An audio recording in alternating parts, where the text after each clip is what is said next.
Thank you.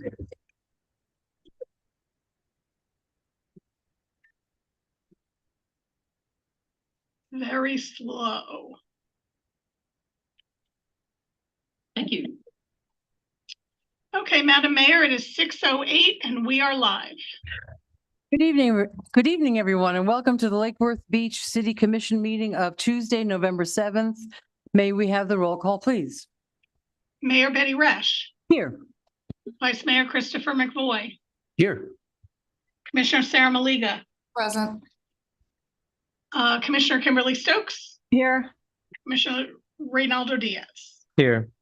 Thank you. The invocation or moment of silence will be led by Vice Mayor McVoy. Thank you.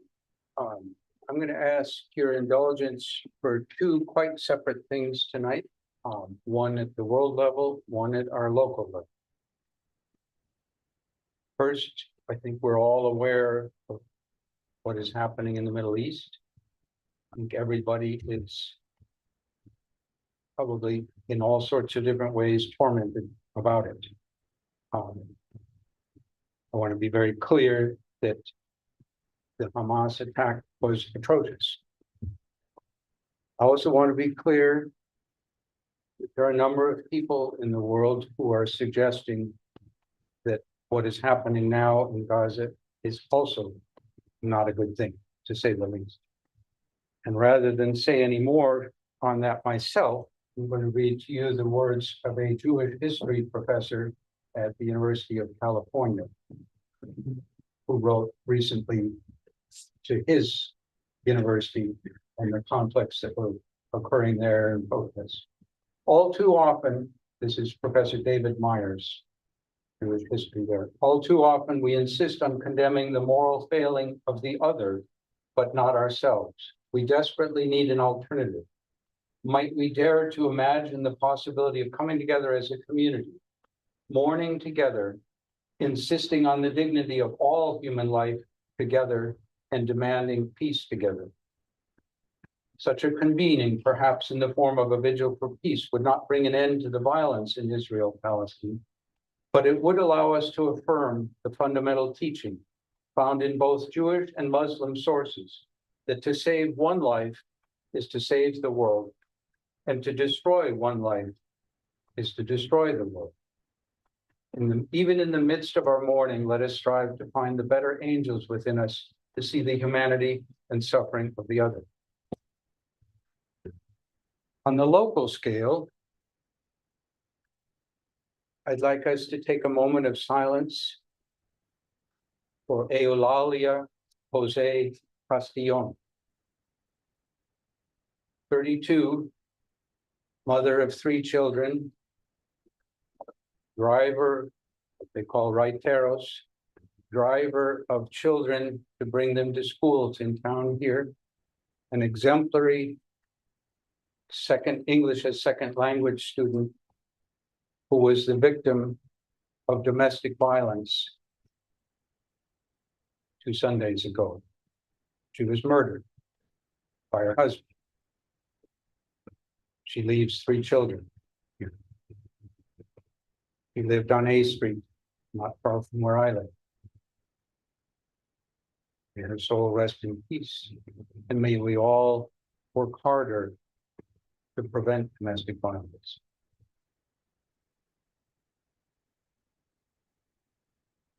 Amen. Amen. Sarah Maliga will lead us in the Pledge of Allegiance. Allegiance to the flag of the United States of America and to the republic for which it stands, one nation under God, indivisible, with liberty and justice for all. Thank you.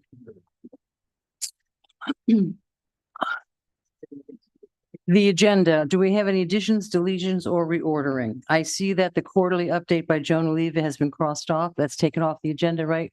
Yes, so that was deleted. It will be at a future meeting. Right.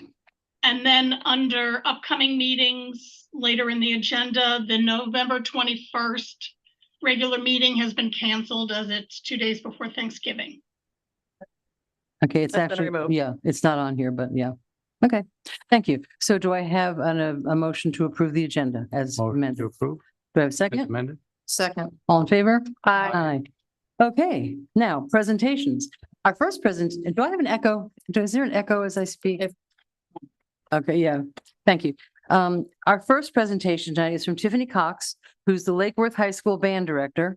I asked Tiffany to come in because when I first became aware of Tiffany in the high school band about 6 or 7 years ago, she had 9 kids in the band. She now has over 135. So she's brought great. And she's just going to give us a little update about what the band's doing this weekend and all that. Yeah. Hi, everyone. I don't know if the mic's on.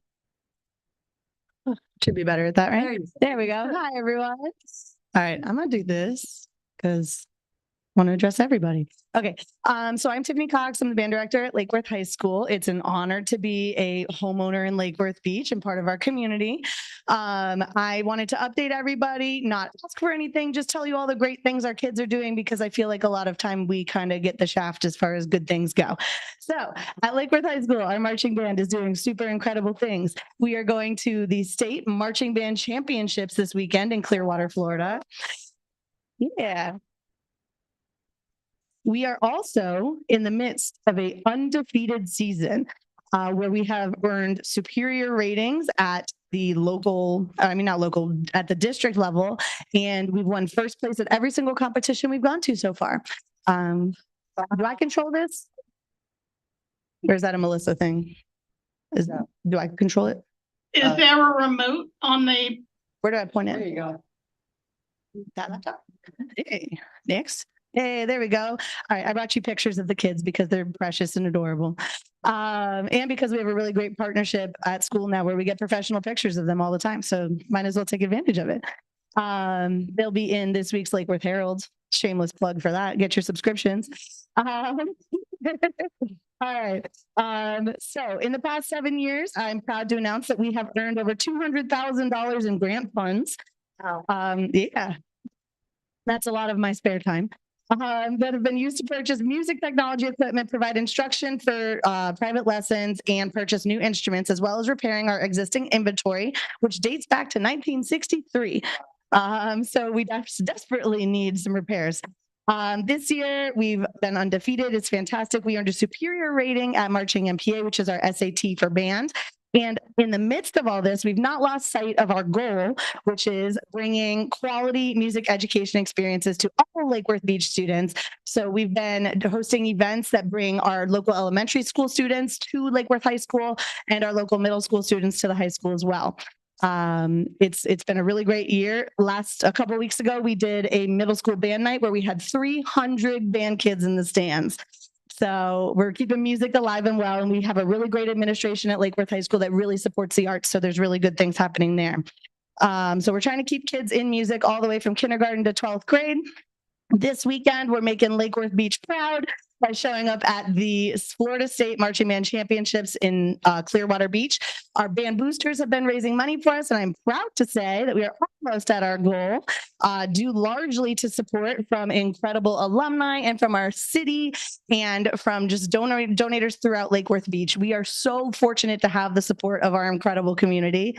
So I wanted to thank a couple of those people. We have Mayor Betty Rush, Miss Jane Seltzer. The class of 1966 donated over $1,000, which was fantastic. They just had a reunion. It was awesome. As well as local organizations like the Kiwanis Club and the Women's Club. So thank you to everybody who's going above and beyond for our kids. We couldn't do it without you. Music is alive and well in Lake Worth High School and in Lake Worth in general.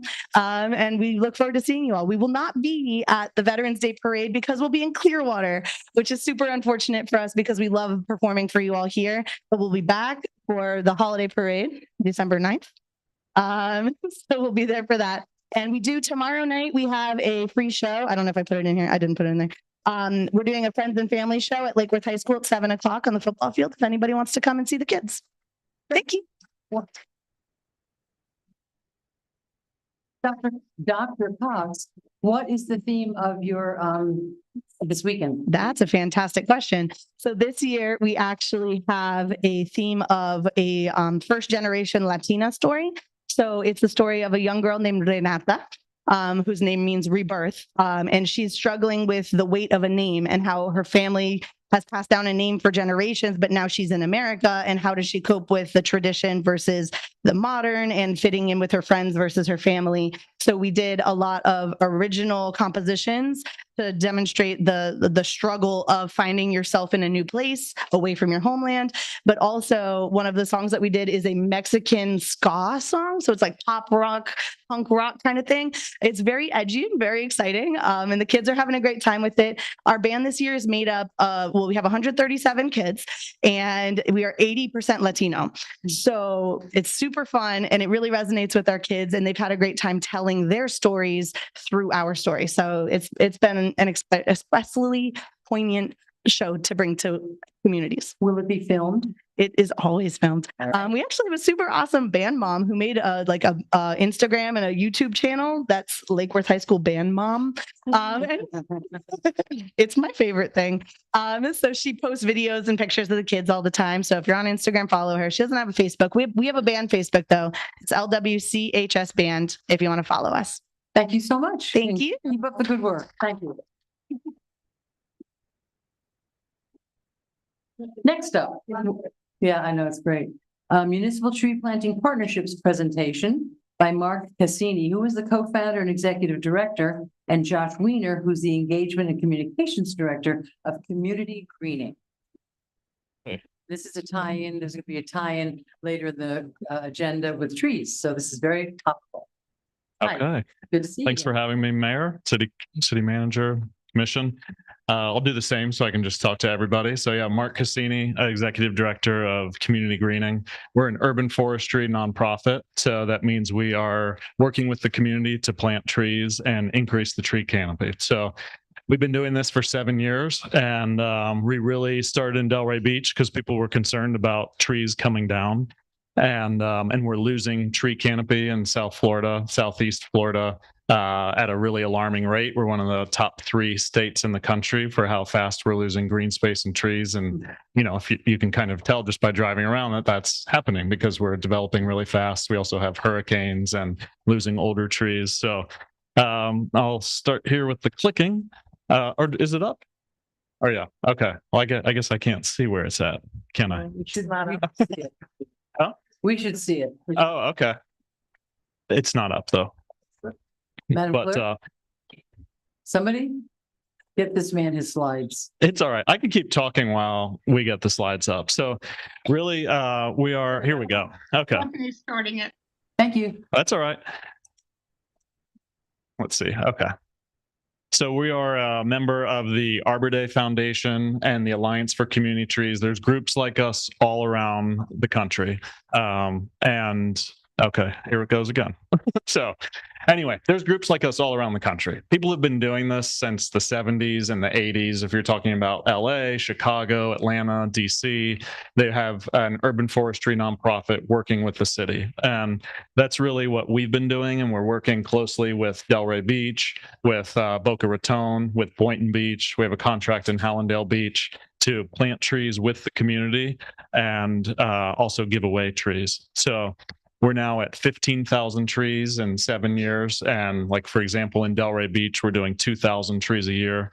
I'll get a little bit to that. If this is, I don't think this is really working though, the clicker. Just, I think, tell her next. Did you say next? Okay. Here we go. Madam. Okay, here we go. So trees obviously have all these benefits for us. In South Florida, we really need trees because of the heat, for example. We are having heat-related deaths, and it's, you know, for a lot of us, it's a comfort level. But for other people, it's a matter of really, I mean, there's a lot of people who don't have air conditioning still in our communities, or they're waiting at the bus stop, or they have a walk to work, and it can lower the temperature by 10 degrees. And so, I mean, there's all these other reasons too, as far as go into a neighborhood, higher home values. There's usually more tree canopy there. Tree coverage correlates with income levels and with race. And so we are really focusing on planting trees where the canopy is the lowest. The list kind of goes on and on about why we can plant trees, but those are some of the main reasons. Tree canopy is a measure of the amount of trees that are covering the geographic area. So, I mean, really quick to talk about numbers. Tree canopy, a healthy tree canopy is around 40%. A lot of the communities around us here have about a 20% tree canopy. So, and tree equity just means that trees are really found. They're not evenly distributed. They're more, and more privileged communities have more trees. And so then you think about those benefits, and the people in neighborhoods with lower canopy have much fewer benefits of this. If you're talking about the air, the temperature, home values, the list kind of goes on, the mental health benefits.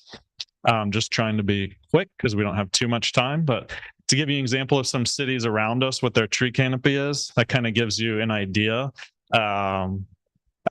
Lake Worth hasn't had their tree canopy studied in a few years. This is good to do every 5 years or so, as far as getting your tree canopy assessed.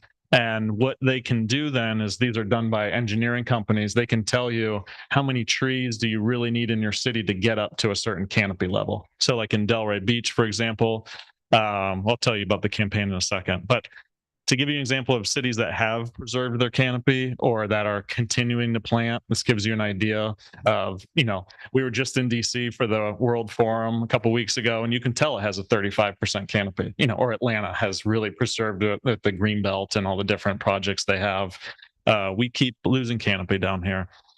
And so if there's really no campaign, and a lot of times we work with the city because it's hard to get trees in the ground, and it's hard to do it with city staff alone. And so we work with different departments in the city. We meet, like, for example, in Delray, we meet every 2 weeks. We're meeting with the different departments on where we can plant trees on city property. And then the campaign is created. So like in Delray, 23% to increase it to 28% is 10,000 trees. So like our contract there is 10,000 trees for 5 years. We're in the year 3 of that contract now. Similar goes for Hallandale Beach, and in Boynton Beach, they have a campaign to go from 16 to 20%. So yeah, we work really closely with the different city departments in order to be able to do this. And then I will pass it to Josh Weiner, who is our engagement director, and he'll tell you just a little bit about how we do this with the city and with residents, and how we get those trees in the ground. So under here. All right. So we are planting trees on a number of different spaces. One of those main ones is city property. So that includes city-owned parks, roadways, and spaces like that. So as Mark mentioned, we are working with different departments within the city, making sure these trees are going to last for a long time, making sure future development isn't coming in these areas so that those trees come down just a few years later. We want them to survive and be there for decades. And we are engaging the local community in all these plantings, as you can see. From some of these pictures, we also like to plant at what we call partner properties, which are community-based organizations that are not technically city-owned. One of those major ones are schools. We have a great relationship with Palm Beach County Schools. We have now planted every single public school in Delray Beach. We'd love to make that happen in Lake Worth as well. The other big element of this is through tree giveaways, and that is where we are passing out free trees to residents, which they are then planting at their homes within city limits. So the way that works is if, for example, our one in partnership with Delray, you have to show us ID, prove that you live within the city limits. We will then have an assortment of trees. Usually there's around 8 different species, and it's a mix of both fruit and native shade trees. You get to pick those. We give you instructions on best ways to plant your tree, care for those trees, and that's a really great way to increase the tree canopy and not have just utilizing city-owned property. We just did 2 events recently with Keep Palm Beach County Beautiful, which were open to all of Palm Beach County. One was here actually in Lake Worth at John Prince Park. Some of you might have been there. 50%, almost 50% of the people that showed up were Lake Worth residents. We did one this past weekend in West Palm Beach at Solid Waste Authority as part of their America's Recycles Day. About 15 to 20% were once again Lake Worth Beach residents. People want free trees. We want to give them to you. We also have urban orchards. That's where we take over kind of a underused space and transform that into a working orchard, which is free to pick from for local residents. Usually there's a few dozen different types of fruit trees that people can just come and pick from. It helps fight food insecurity, transforms neighborhoods.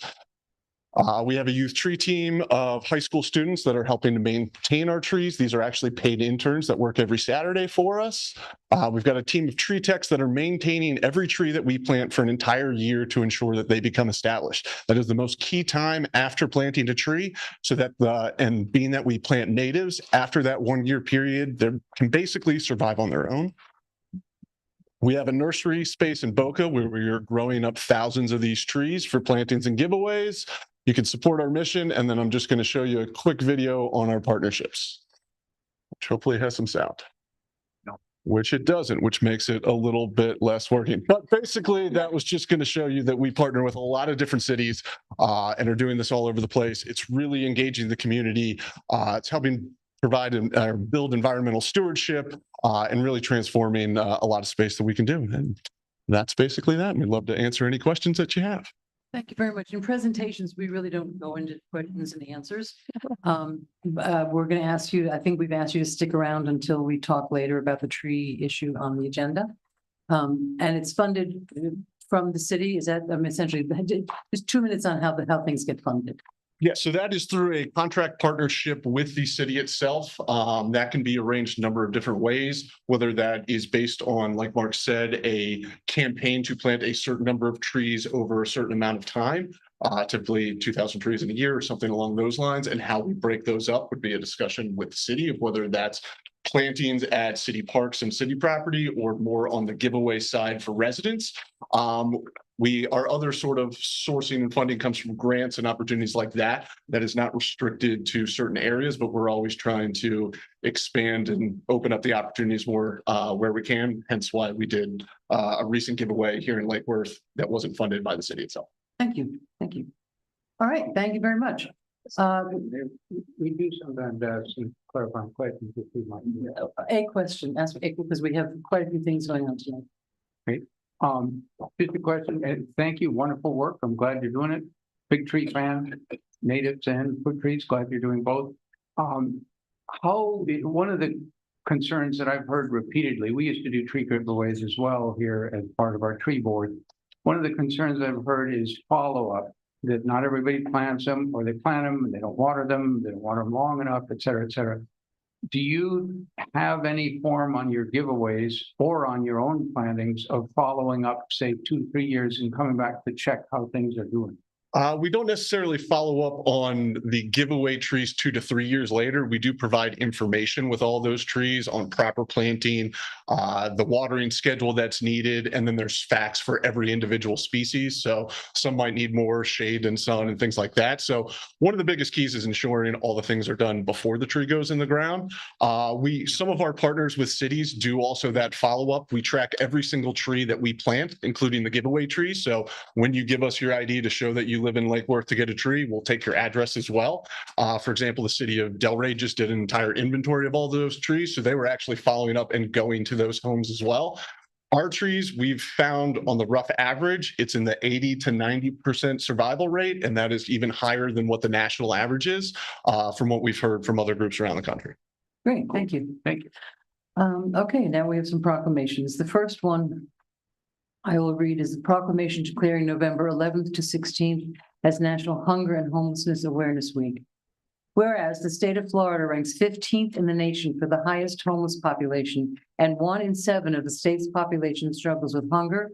And whereas the Palm Beach County Homeless Point in Time count in 2022 identified 1,404 individuals and families experiencing homelessness, and the Palm Beach County Hunger Relief Plan indicates that more than 300,000 residents struggle with hunger. And whereas the purpose of the Hunger and Homelessness Awareness Week is to educate the public about the many reasons people are hungry and homeless, including the shortage of affordable housing in Palm Beach County for very low income residents, and to encourage support for homeless assistance service providers, as well as community service opportunities for students and school service organizations. And whereas the Palm Beach County Homeless Advisory Board has developed Leading the Way Home, a robust 10-year plan designed as the next phase of ending homelessness in Palm Beach County. And whereas the intent of Hunger and Homelessness Awareness Week is consistent with the activities of the Homeless Advisory Board, Homeless Coalition, Homeless and Housing Alliance, Palm Beach County Food Bank, The Lord's Place, Gulfstream Goodwill Industries, Adopt a Family, and other service providers in Palm Beach County. Now therefore, I, Betty Resch, Mayor of the City of Lake Worth Beach, Florida, by virtue of the authority vested in me and on behalf of the City Commission, do hereby proclaim November 11th to the 18th, 2023 as National Hunger and Homelessness Awareness Week. And I have set my hand and caused the seal of the City of Lake Worth to be affixed on the 7th day of November, 2023. And I'm going to give this next one to Commissioner Stokes because she was the founder of our Education Committee. Yep. Mhm. Whereas November 13th through 17th, 2023 is American Education Week, an important time to celebrate public education and honor the hardworking professionals who strive to ensure that all children receive an outstanding education. And whereas the first American Education Week was observed over 100 years ago in December 1921, since then, schools and communities across the United States have come together each year to conduct activities that bring attention to the importance of education. And whereas, in addition to the celebration, the week is intended to serve as a time when citizens are encouraged to stand up for our schools and champion the long-held belief that public education is a pillar of democracy and a cornerstone of American opportunity. And whereas during American Education Week, it is essential to highlight the significance of public schools and the role they play in educating our students and preparing them for success in life.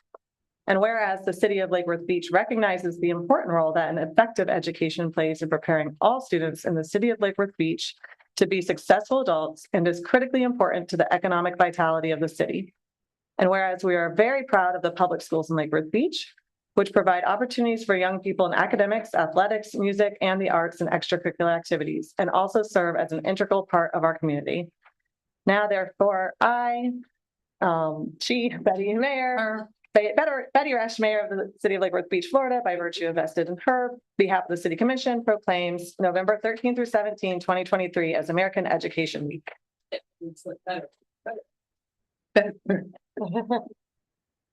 And now, this is a proclamation regarding the Smart Ride. This is very exciting.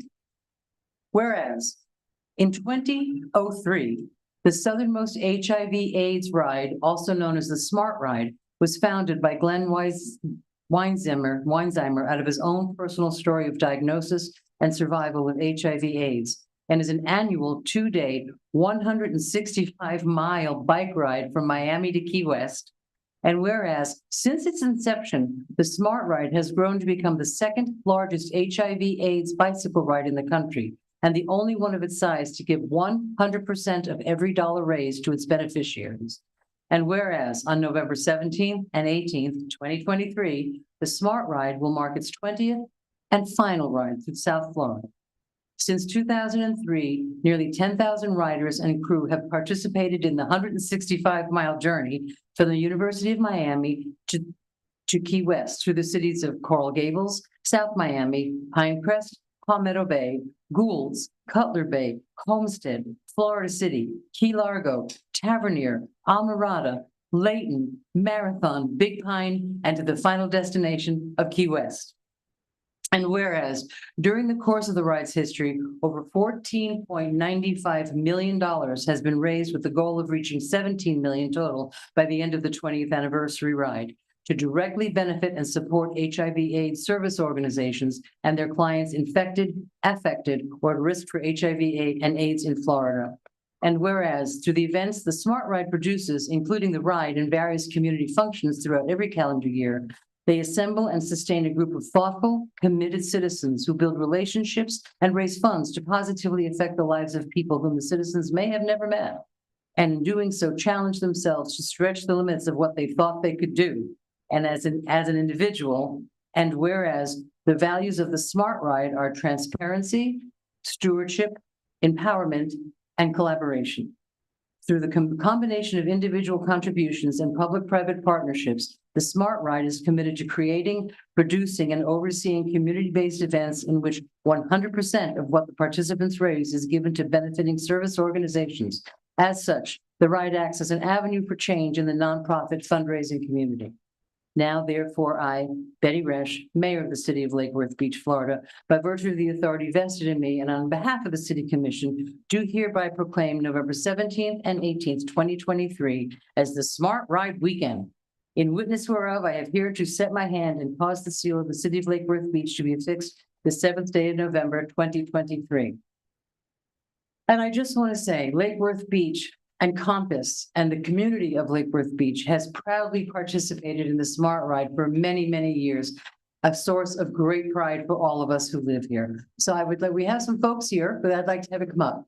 Mr. Bowen? Peter? Julie? Michael? Everybody, come on up. It's a group. It's a group.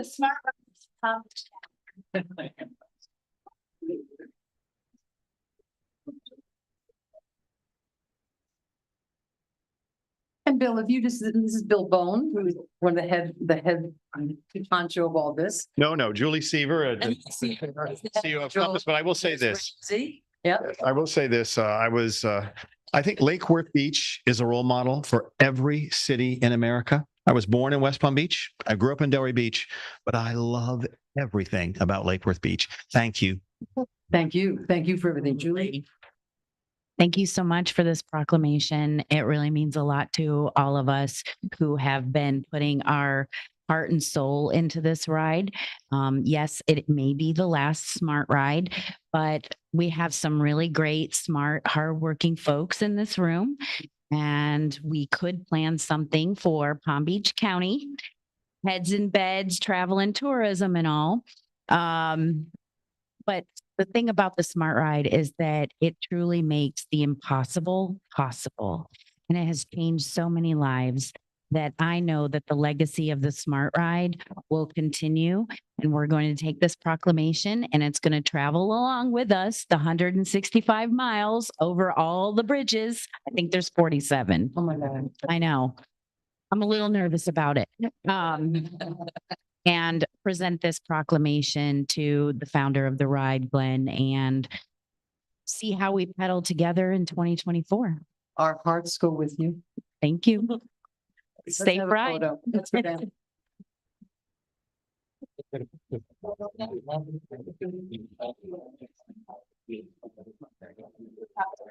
Oh, my ride died. We got my one last time to Parasite.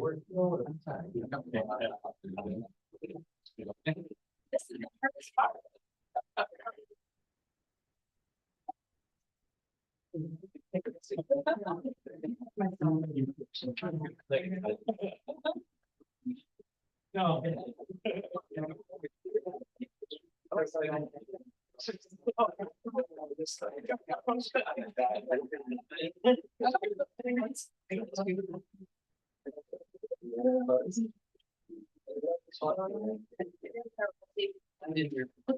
You better be in there, Ramsey. Sorry. Smile. Thank you. Bill.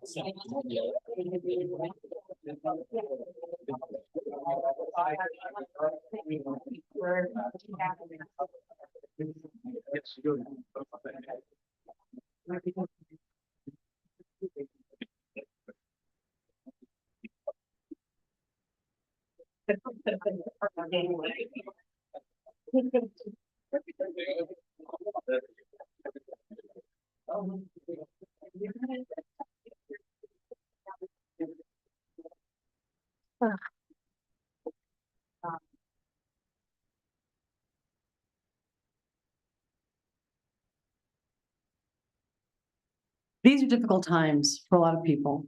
Prejudice and hate is rampant. The transgender community is especially hit by this. Transgender people that we have known, members of our family, members of our friends, have been killed. This is a proclamation regarding transgender. Whereas we take this day to remember transgender people who died as a result of anti-transgender violence. Whereas today, and every day, we must respect transgender rights and acknowledge the discrimination, violence, and challenges transgender people face. And whereas transgender people are our family members, friends, neighbors, and coworkers who we need to support and accept. And whereas the city of Lake Worth Beach is at the forefront of efforts to eliminate transphobia and homophobia, while empowering individuals and communities to stand up against hatred, intolerance, and discrimination. And whereas, as one of the most diverse cities in the world, we have an obligation to create a city that is inclusive for all. And whereas, on this solemn day, we want to let all residents of Lake Worth Beach stand with transgender people, their children, their parents, their family members and friends and partners, and commit to working towards transgender rights and safety. Now, therefore, I, Betty Resch, Mayor of the City of Lake Worth Beach, Florida, by virtue of the authority vested in me and on behalf of the City Commission, do hereby proclaim November 20th as Transgender Day of Remembrance, a witness whereof I have here to set my hand and cause the seal of the City of Lake Worth Beach to be affixed the 7th day of November 2023. And I would like this to go to Compass. Picture? Another picture? No. Nope.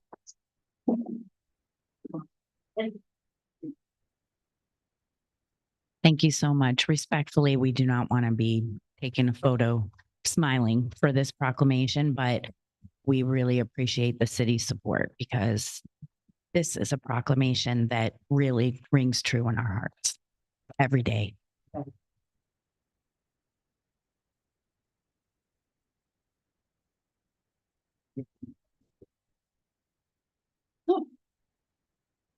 Where are you going? I was gonna give you something to do. Bye-bye. Thank you, everyone, for coming tonight. Appreciate it. How about being home, right? Yeah, sorry about that. I've asked Commissioner Malega to read this one. It's about small business, and then Commissioner Malega is our small business Lake Worth Beach guru. Thank you, I'm honored. Whereas the city of Lake Worth Beach celebrates our local small businesses and the contributions that they make to our local economy and whereas according to the United States Small Business Administration, there are 33.2 million small businesses in the United States. Small businesses have added over 12.9 million jobs in the last 25 years, creating over 1.1 million new jobs just in the last year alone. And small businesses employ 61.7 million workers in the United States. And whereas 79% of consumers understand the importance of supporting small businesses in their community on Small Business Saturday. 70% report the day makes them want to encourage others to shop small, independently owned retailers, and 66 report that the day makes them want to shop small all year round. And whereas 58% of shoppers reported that they shopped online with a small business, and 54% reported that they dined or ordered takeout from a small restaurant, bar, or cafe on Small Business Saturday in 2021.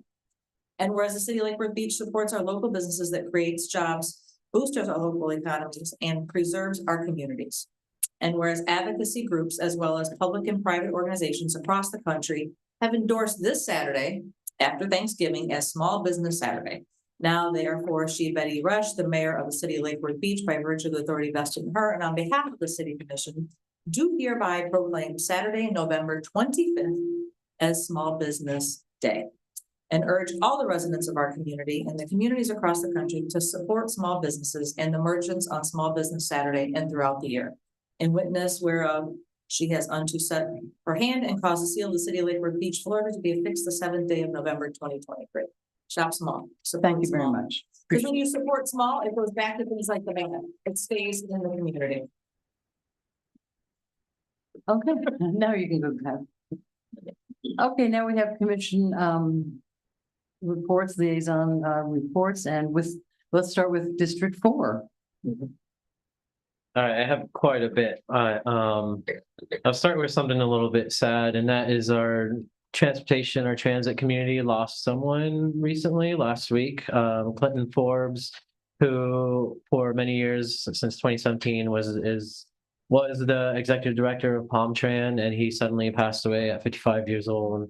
And it's a huge loss of a friend and colleague. And I guess really, if you want to look him up, he's done incredible work for that company. He's just been instrumental in electrifying some of the buses that's coming up in a number of years. And he's just been a tremendous advocate for transit and equity. And he played a big role in doing, there's a program called Go Glades, which is just, I think, nationally a model of what you can do in a rural community to help bring equitable transit to the community. He's done so much, and he's irreplaceable. So just wanted to mention him, and hopefully we can keep his honor and his legacy alive. He's presented in here a number of times. I'm sure we remember him. And other than that, on a happier note, this last weekend, on Saturday, we had Lagoon Fest in West Palm Beach, which celebrates the Lake Worth Lagoon.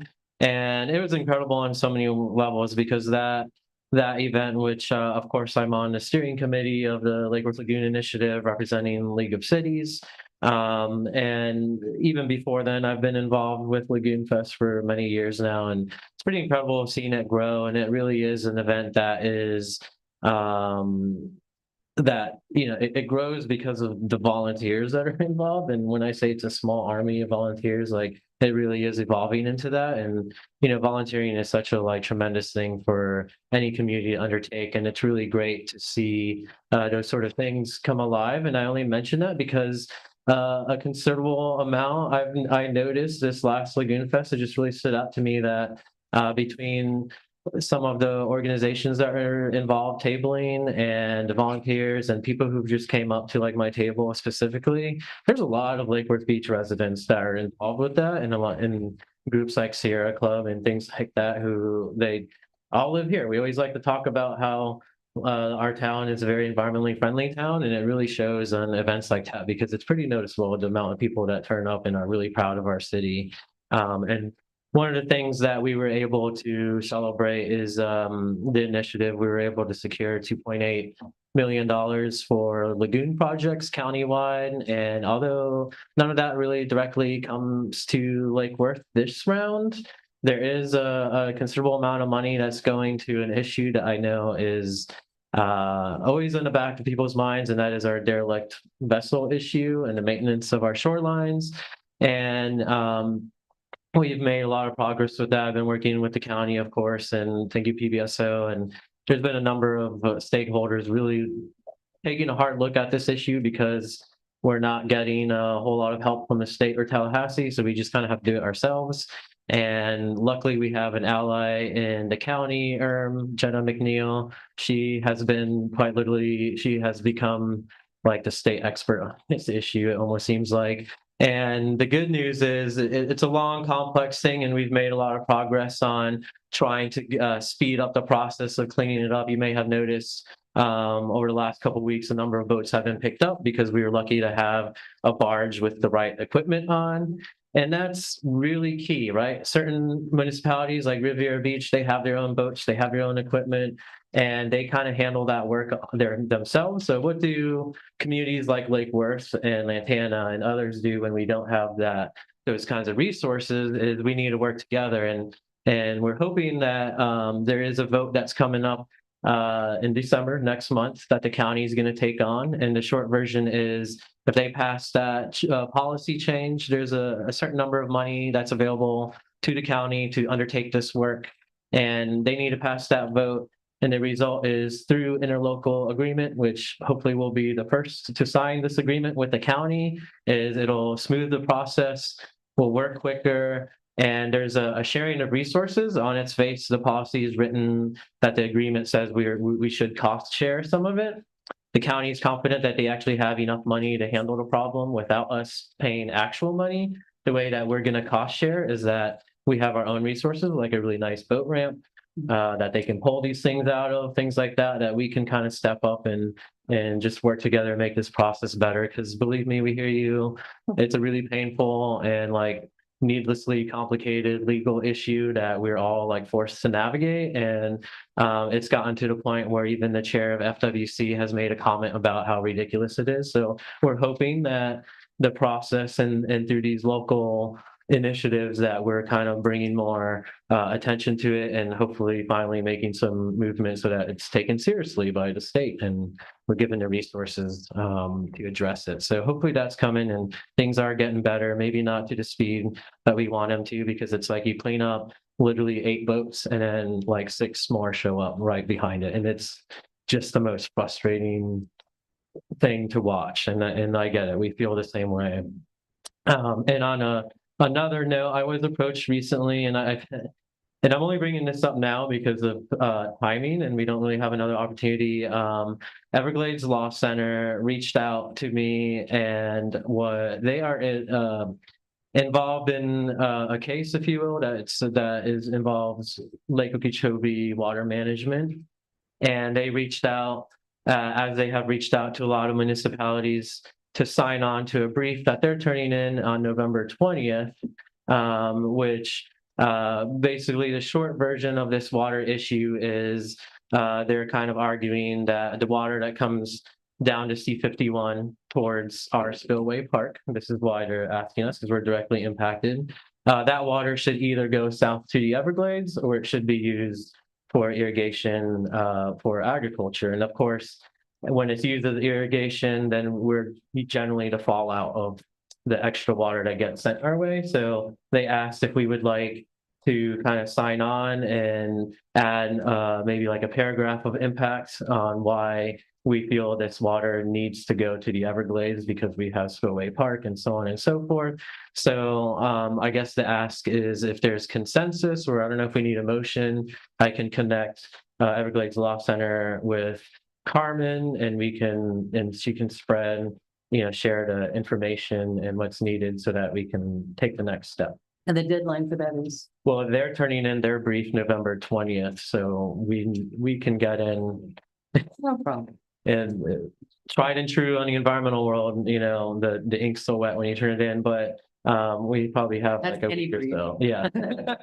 You're very well aware of how this works. It's an issue that also Glenn knows very, very well. So we're kind of poised to have good questions and whatnot. So if it's okay, I can make that connection and we can share that. Do we have consensus for that to happen? Certainly. Yep. Send it south. Thank you. You're welcome. I think that's all I have. Great. Great. District 3.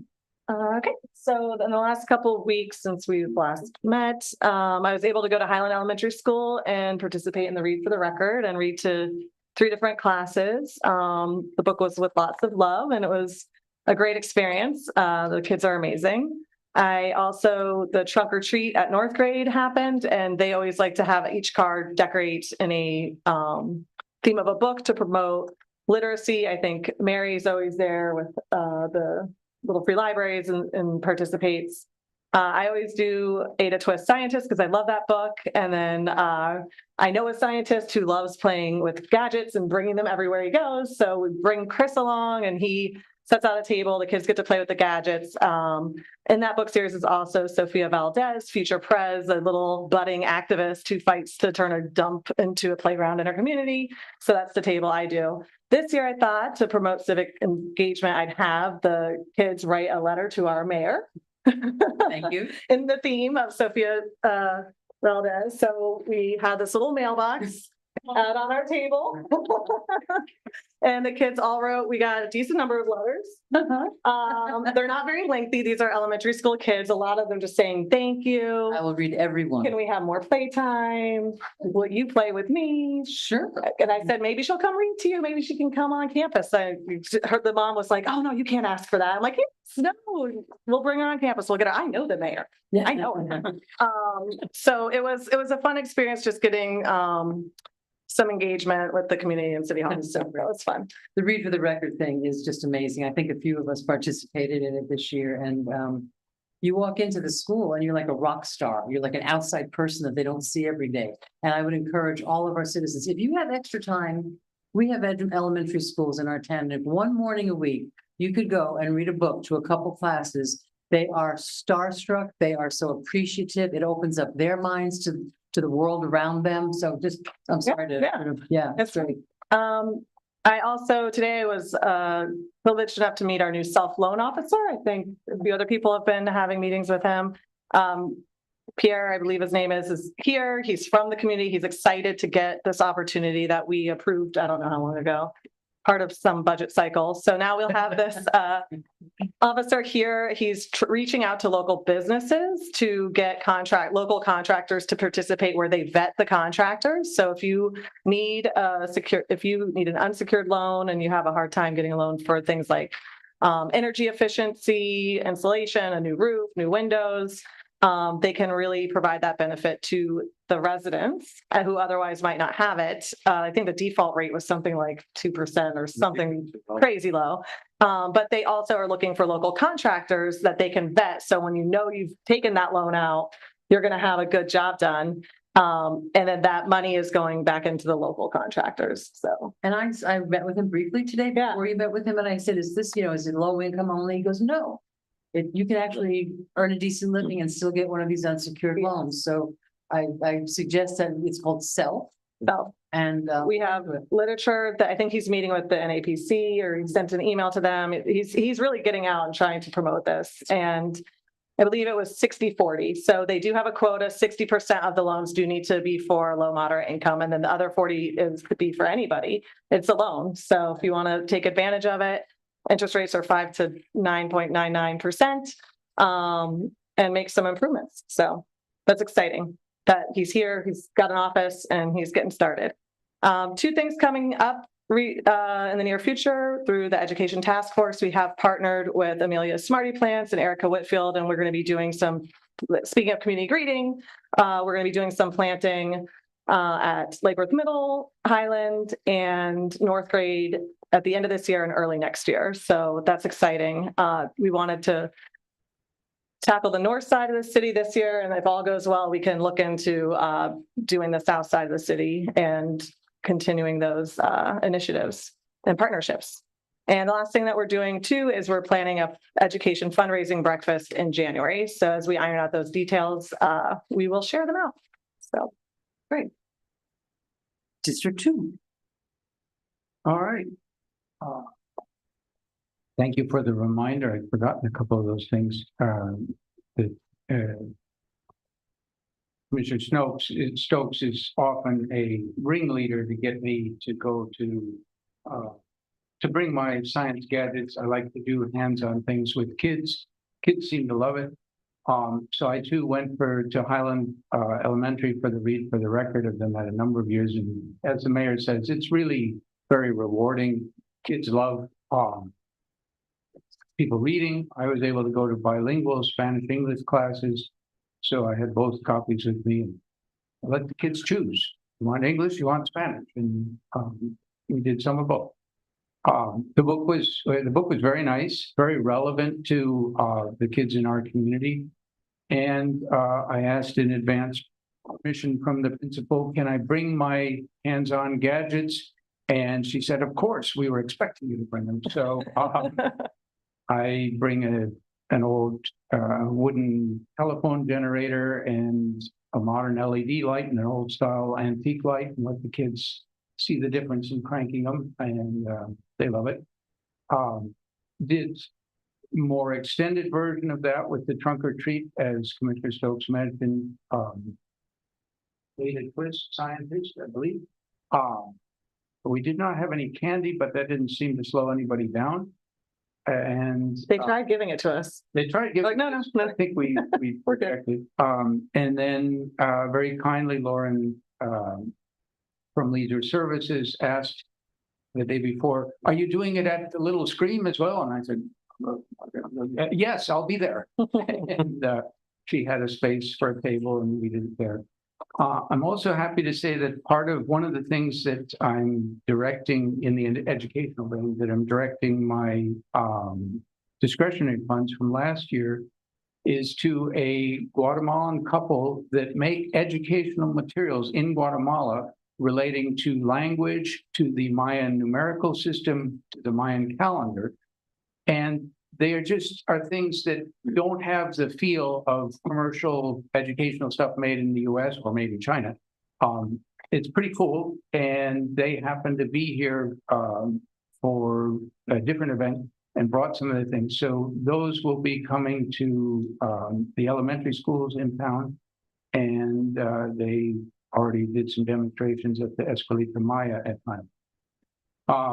Couple just informational things. Apparently, the website for public comment was not functioning, and only started functioning at 10 a.m. today. That's not good. it is really frustrating for people in the community that we have, in theory, a method that people can make public comment and it doesn't work. People get very frustrated. They try it 3 times and it still doesn't work. So whatever we got to do to get that fixed and make sure that it's always functioning before meetings, let's do that. It's fixed. Yeah, but let's make sure it's always fixed, not. Somebody else informed me that there are many fewer benches at the band shell in Bryant Park. If somebody could let us know, is that permanent? Is that temporary? Are we getting better benches? What's happening? The concrete is very soft, so if we're getting softer ones, I'm not necessarily opposed to that. Totally different news. I was privileged to be a part, along with a number of other organizations and major educational and advocacy work.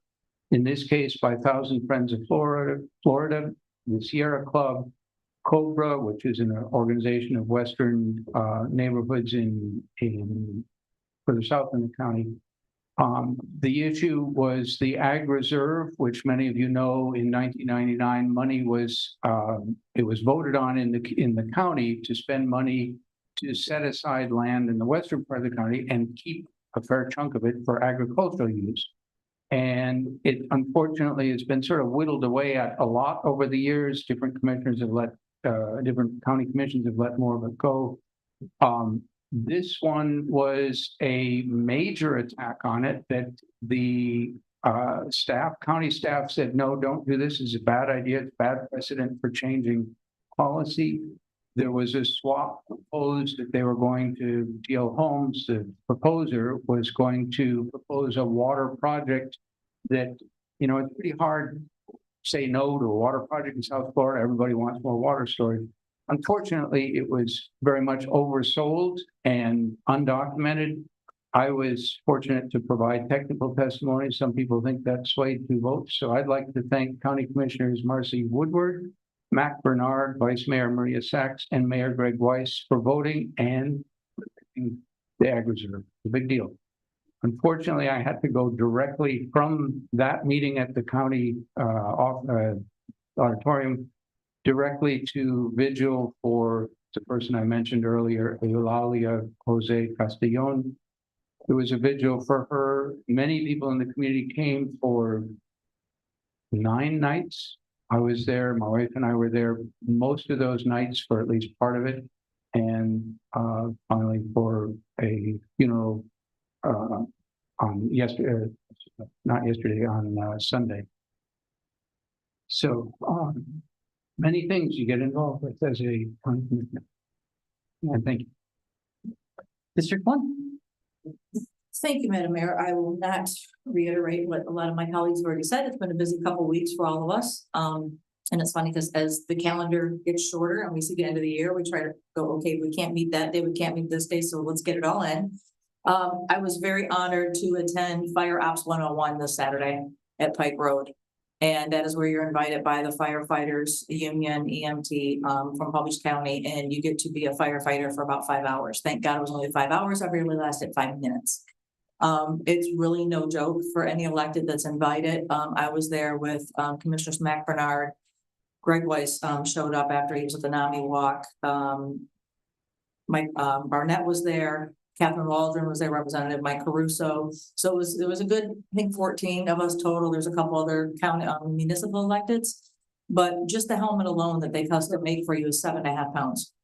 And I will tell you that when it comes to PBSO, we have the elite of the elite. Their scores are high. To just spend that many hours in their gear and watching what they do. I'm so thankful that we have PBSO and that we have the fire rescue teams that we have here in the city of Lake Worth Beach. We're very blessed. So did you do the like walking up the stairs? No, so I got to extract a 30-pound victim on one knee, and I was following Mac Bernard in, and we were full tanked and masked. We did a vehicle accident extraction with Jaws of Life. That thing alone weighs about 40 pounds. It's no joke. We got to do some hose work, handling the hose, and then we got to watch the, not the new one, but the old Tomahawk, the ones that they're still using. We got to watch that land and meet the staff that oversees that, the pilots, and that, there is an actual RN that's inside that Tomahawk. So it was very eye-opening. They will be posting pictures and sharing video later, which I will share with staff to share, but it was very eye-opening, and I want to just hats off to the men and women who are on the front line every day. So that was the highlight of my week, and also my body's still very sore from it. Day of the Dead was a huge turnout and celebration. The CRA, Lula, Jose, Emily, you want to talk about, like you, again, the volunteers, it's getting so big that we don't know where we're going to put it next year. It was a huge success, and all the altars are beautiful. This year, again, it was more emotional for me, but I'll digress and that go down that road. I met with Pierre as well, from Self today. I also did some introductions via email with him and some realtors in town, shared his information, connected him with, Adopt a Family and Matt over at Adopt a Family, and tried to kind of, I actually asked for the CRA for the next, homeowners program they do, to do a workshop with him and have him come speak. So I connected him to Joan after we had met. Party at the Plaza is this Saturday, November 12th. It's a fundraiser by the NAPC from 2 to 5 at the Cultural Plaza.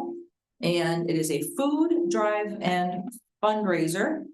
Bring non-perishable items only, please. All proceeds will be benefiting our local schools. Again, it's from 3 to 5. There will be food, music, a pie eating contest, 50-50 raffle, and again, it's going to benefit all of our schools. Thank you to the NAPC for filling the trailer again this year. I'm looking forward to it, so please come out. On Sunday, No, the 12th. on Sunday, the That's Sunday, 12th. yeah. Did I say Saturday? Yeah. Yeah, Sunday the 12th, sorry. From 2 to 5. So go get the 2-for-1s and the BOGOs, and bring your bags and bring money and donate, and it'll be a good time. So that was for the NAPC. Oh my God, the raffles. 50-50 raffle. Oh, that's right. Donation. Oh, yeah, I forgot. I got some of them. Yeah, there's a ton of donation baskets and gift cards and gift certificates. And I know there's a big alcohol thing that's involved too, like a big wagon or something. But bring your money, bring your non-perishables and support. Habitat for Humanity Veterans Build, that was a huge success. The mayor was there with me. And Habitat is doing some amazing things. They continue to be a great partner in our city. That being said, they are looking for veterans in our city who need help with their homes, bringing them up to compliance with code or any improvements. And if you know any veteran, please spread the word. They want to be here. They want to be hands-on and help any veterans in the city of Lake Worth Beach who are homeowners. God, is that it? Mark your calendars. December 5th is the Educational Foundation official ribbon cutting, groundbreaking across from Barton Elementary. Yep. I'm sure the city will put out some more information in regards to that, but thanks to the Apple Foundation for all the hard work. It actually looks so amazing over there. Now that all the barracks are gone, right? Like all the old dilapidated buildings, and they've done a really good job during the demo. They kept it clean and organized, and it's gated, and it's not affecting the kids at all, which has been amazing. So I want to give kudos to Teresa and James and the team. And I have one more thing.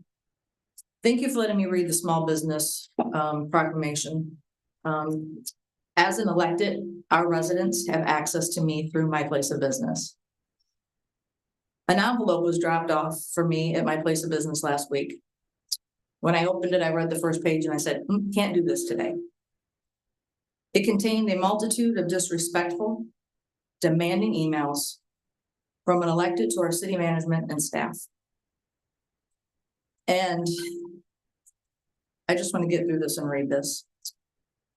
We have an employee handbook here in the city of Lake Worth Beach that we're given when we are elected. And part of that employee handbook reads, in addition to many behaviors that the city does not allow, in addition to its prohibition on discrimination and harassment based on a protected category, the city prohibits any bullying behavior. Such behavior has a negative impact on the city's work environment and is unacceptable.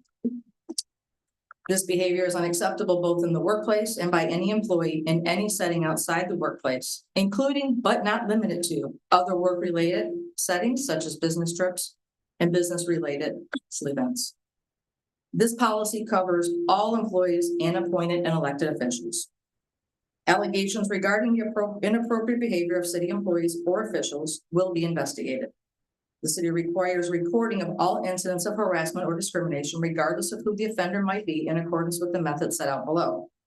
As you can understand, this presented a quandary to me. I'm an elected, and I was given something through my place of business that obviously somebody did a public records request, or I don't know how they got them. But being the person that I am and minding my P's and Q's, I read this report, the handout, and it says, in the event an employee complains of an elected official's misconduct, the employee must report the conduct to one of the other elected officials and the city manager. Well, I'm an elected official. So I said, all right, great. Now where do I go? What do I do now? What's my next step? In the event of a complaint about an elected official's conduct, the city attorney will be consulted for assistance. So I just wanted to start with that.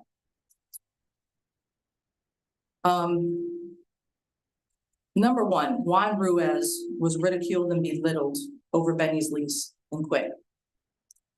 Number two, it should not lay upon our city staff, our directors, to do any lease negotiations. They're not lawyers, they're not real estate agents. They do the best that they can with what they're given. I always believe that our staff has the best of intentions, that they fight hard for this city, and they bring the best opportunities forth for us to make decisions on, if it's within our wheelhouse and outside of their wheelhouse. So a couple things I'm going to ask for today from our city attorney is to create a policy regarding all leases of any public owned space, to make negotiations equitable for all tenants, and to take our city staff, our directors, and our city manager out of it. We should hire professionals to negotiate and present to the city management, then present to the city commission. And the reason I bring this up is because a couple weeks ago, this room was filled with some people who were upset about a lease that they didn't get renewed for one reason or the other. And it was made more of a spectacle than it should have been, because on September 28th, there's an email in here from the Lutheran Services. It says Carmen's working on the extension. That was from Dakota, saying that Carmen's addressing the issue. Well, then on October 3rd at 10:51 p.m., October 4th, 6:04 p.m., October 6th, 12:20 a.m., that's past midnight, October 9th at 5:29, 7:07 p.m., 11:43 p.m., and 11:56 p.m., an elected sent browbeating and bullying emails to our city manager. And I am not going to tolerate it. It was dropped off at my place of business. I have now been brought into this, and any one of us, if you were to receive a complaint about me, I would hold you responsible and say, please bring it forward. It is important and imperative that we hold each other accountable. This was not fun for this to come to my city, to my place of business, to an employee of mine saying, make sure Commissioner Malika gets this. Okay, it's not fair to my employee because they have no idea what this is involving. So again, Glenn, you and I already had a conversation today. And I just want to read some of the language. I want to make very clear how livid I am about what your actions brought about at tonight's meeting. Please be aware that your actions taken, according to Lauren Bennett, without consultation with the commission because it was under $50,000, made the commission look like insensitive idiots. I want to be absolutely clear that I want a certified letter to be sent from the city manager to the Head Start no later than Tuesday, October 10th. This letter will retract and gives directives. I'm taking time from other responsibilities to send this now so that you can respond by email by Monday morning. This is sent on a Friday afternoon at 12:20 with 14 questions. So now we're asking our city staff to take their weekend to answer one elected's questions. We also need to create a policy, city attorney, in regards to how much time staff spends on any one item, because that's why we have pre-agenda meetings. So we have consensus on what staff is spending their time on.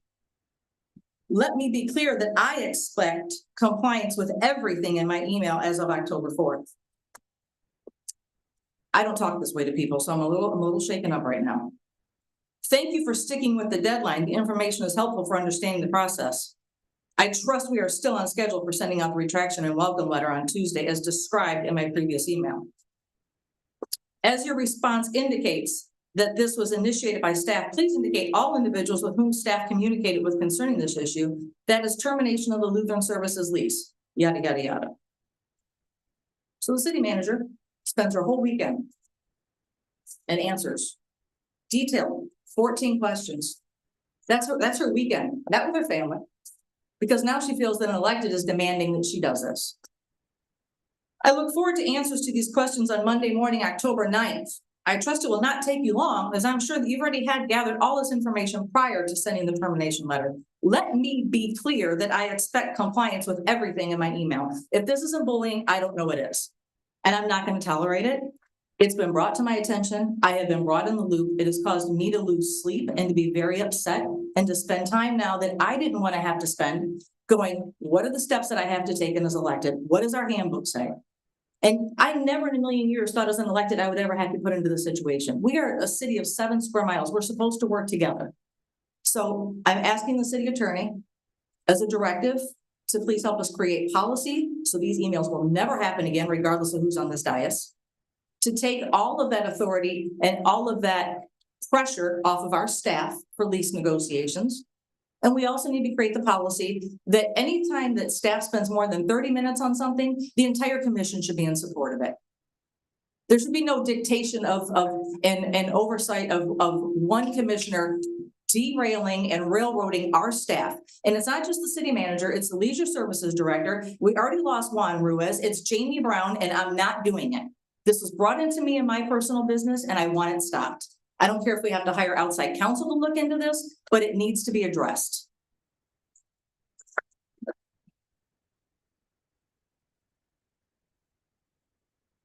I have a few, no, there's no response. I have a few things that I want. There will not be a response. Mr. McCoy, you need to leave the room. Don't, please, folks. You need to leave the room if you're gonna act like that. You are not gonna speak. Yes, you will. Either leave your, it's my turn to make comments. Please put your light out. Can I call for a 5-minute break, please? No, it's time for me to make my comments.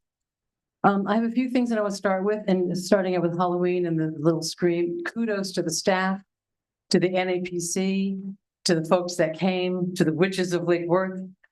I talked to Mary Lindsay. She gave out 5,000 books. Right? Amazing. She's a total rock star. Somebody said today, they were on Facebook, so said, where can I get low price books? And a few people said, we have 125 little libraries, go find some books.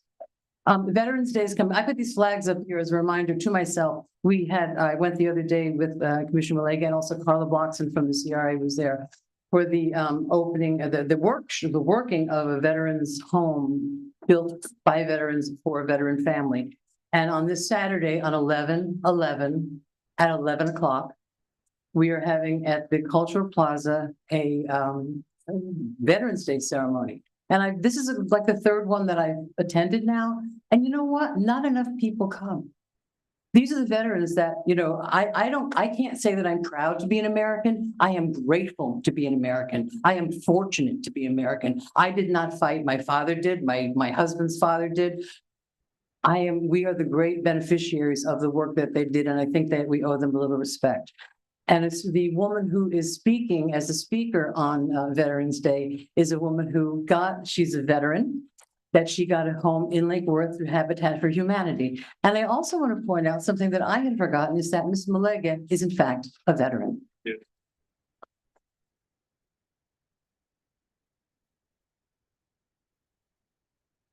The trees, NPC, the 12th, the NPC, I have my little notes here. Read for the record was amazing.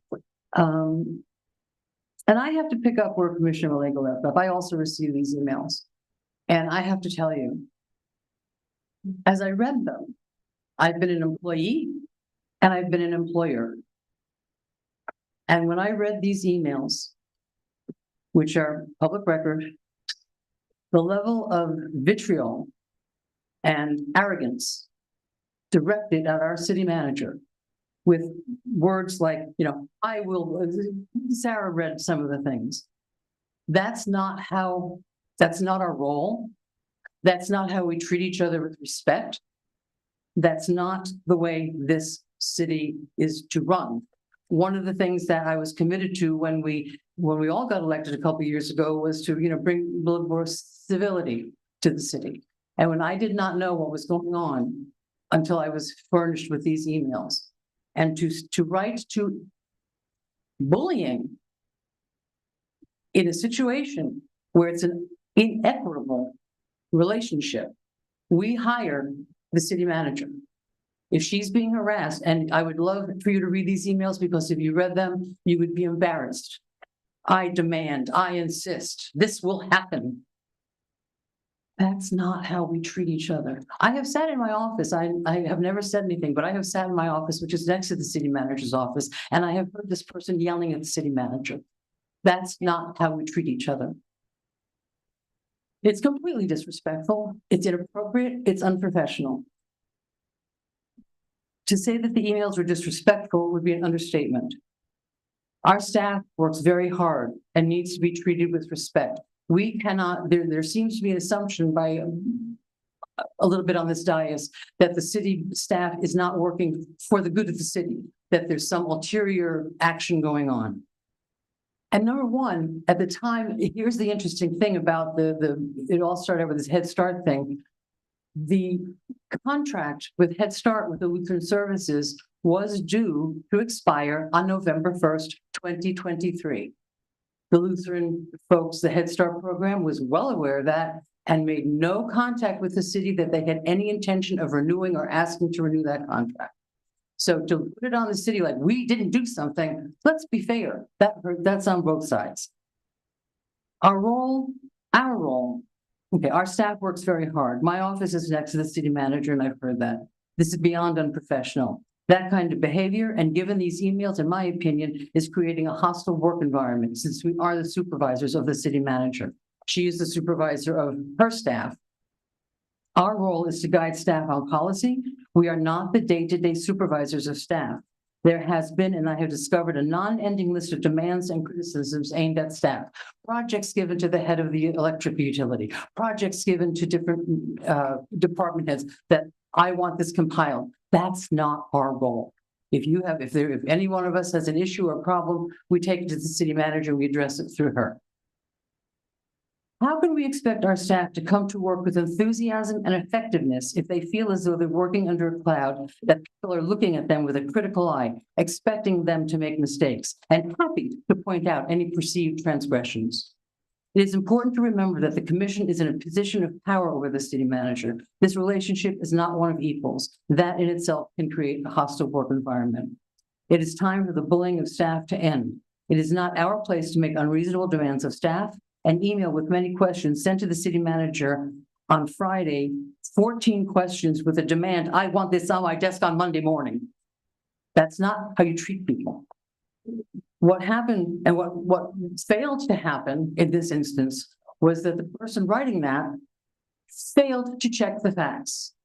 That it wasn't, because there's accusations that the city manager terminated this contract, terminated this relationship. Why did that happen? Well, it happened because the contract simply ran out.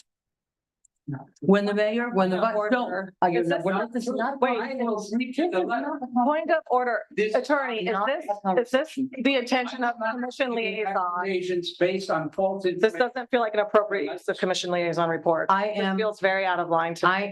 this is the only place we can address it. What the vice mayor failed to do was check the facts. For example, she did, Mr. McVoy, I am speaking.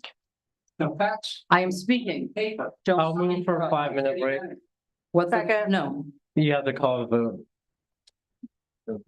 all in favor of taking a 5-minute break? I, Against? Nay. So we'll have a 5-minute break and I will resume my comments. It is now 7:26. We'll be back at 7:31. And this will not be a discussion.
Madam Mayor?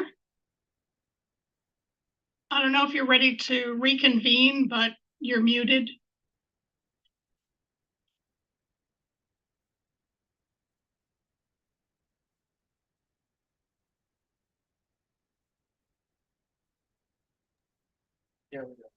Okay, Can you hear me now? yes, it's 7:36 and we have reconvened. Okay, great. Yeah, I just want to wrap up that I feel that our staff works really hard. We are understaffed. We lose staff because of how hard they have to work. The least we can do is treat them with respect and dignity. And I believe that anything that is going to take more, and if somebody has a project that they feel they need to have done by the staff, that needs to be brought to the city manager.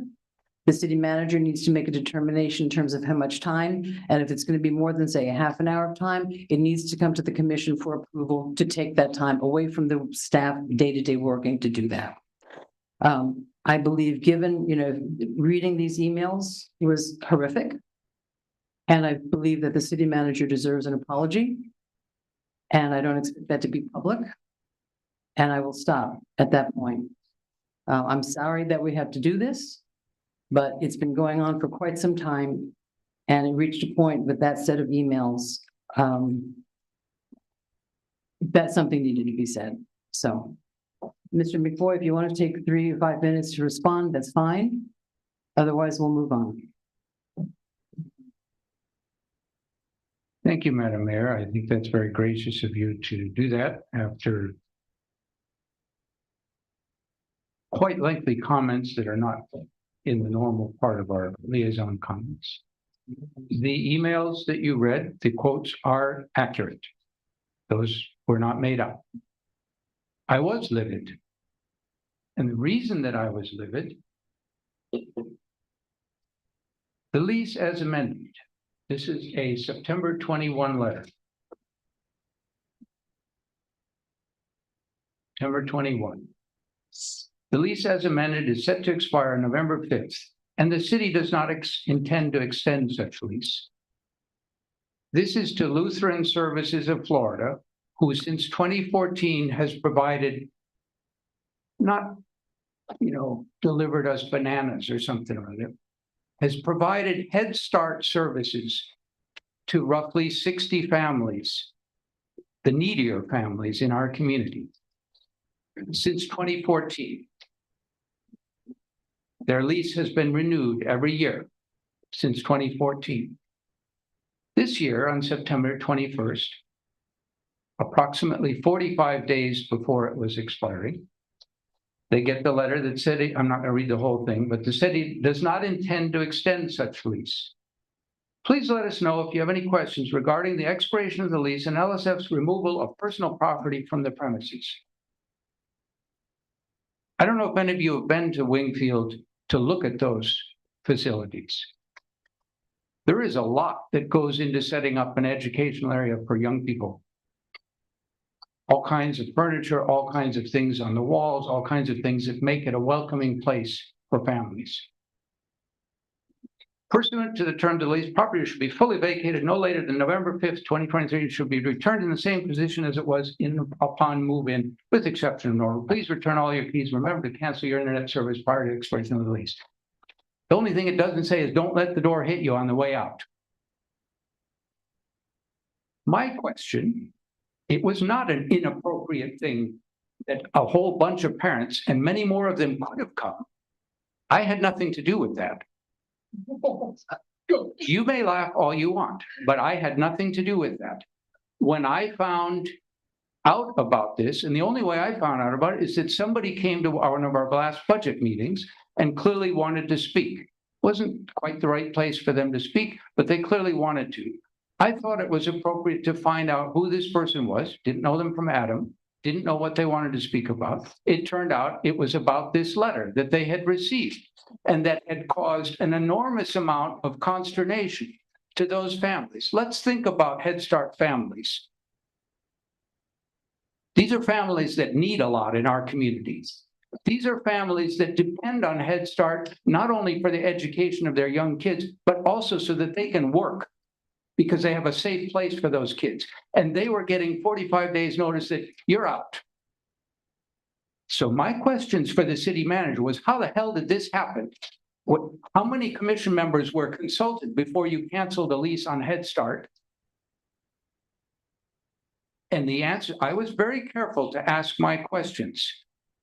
And those questions made it very clear and were verbally confirmed that our city manager didn't know squat about it before she sent that letter.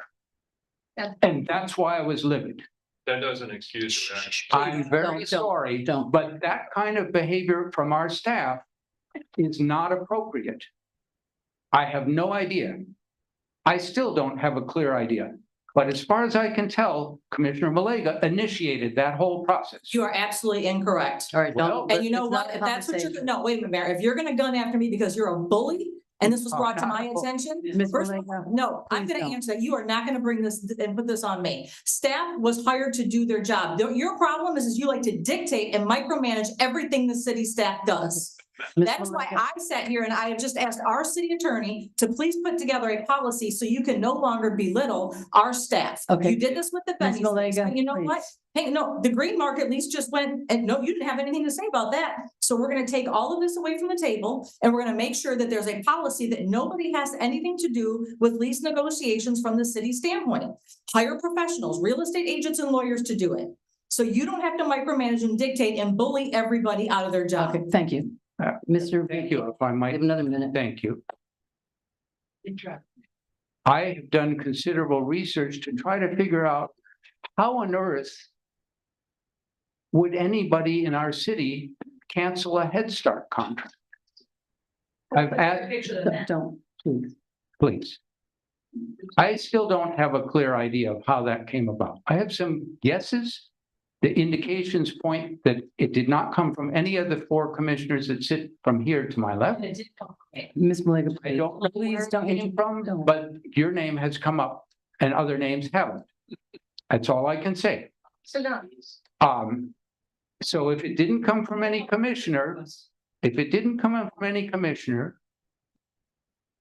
then where on earth would the idea come from to cancel Head Start?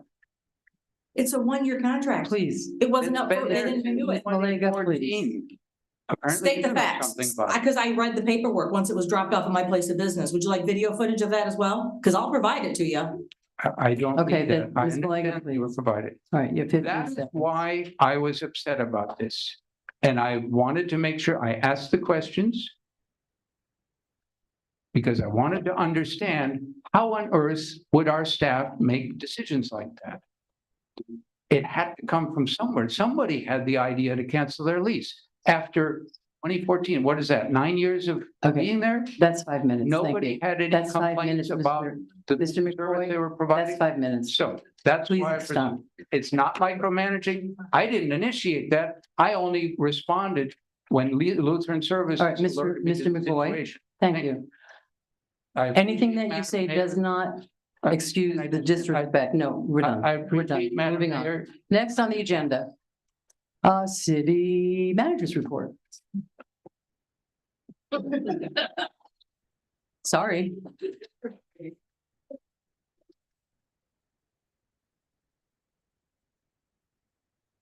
Thank you, Madam Mayor. I do have a few, excuse me, do have a few announcements. I think we already talked about the Veterans Day celebration.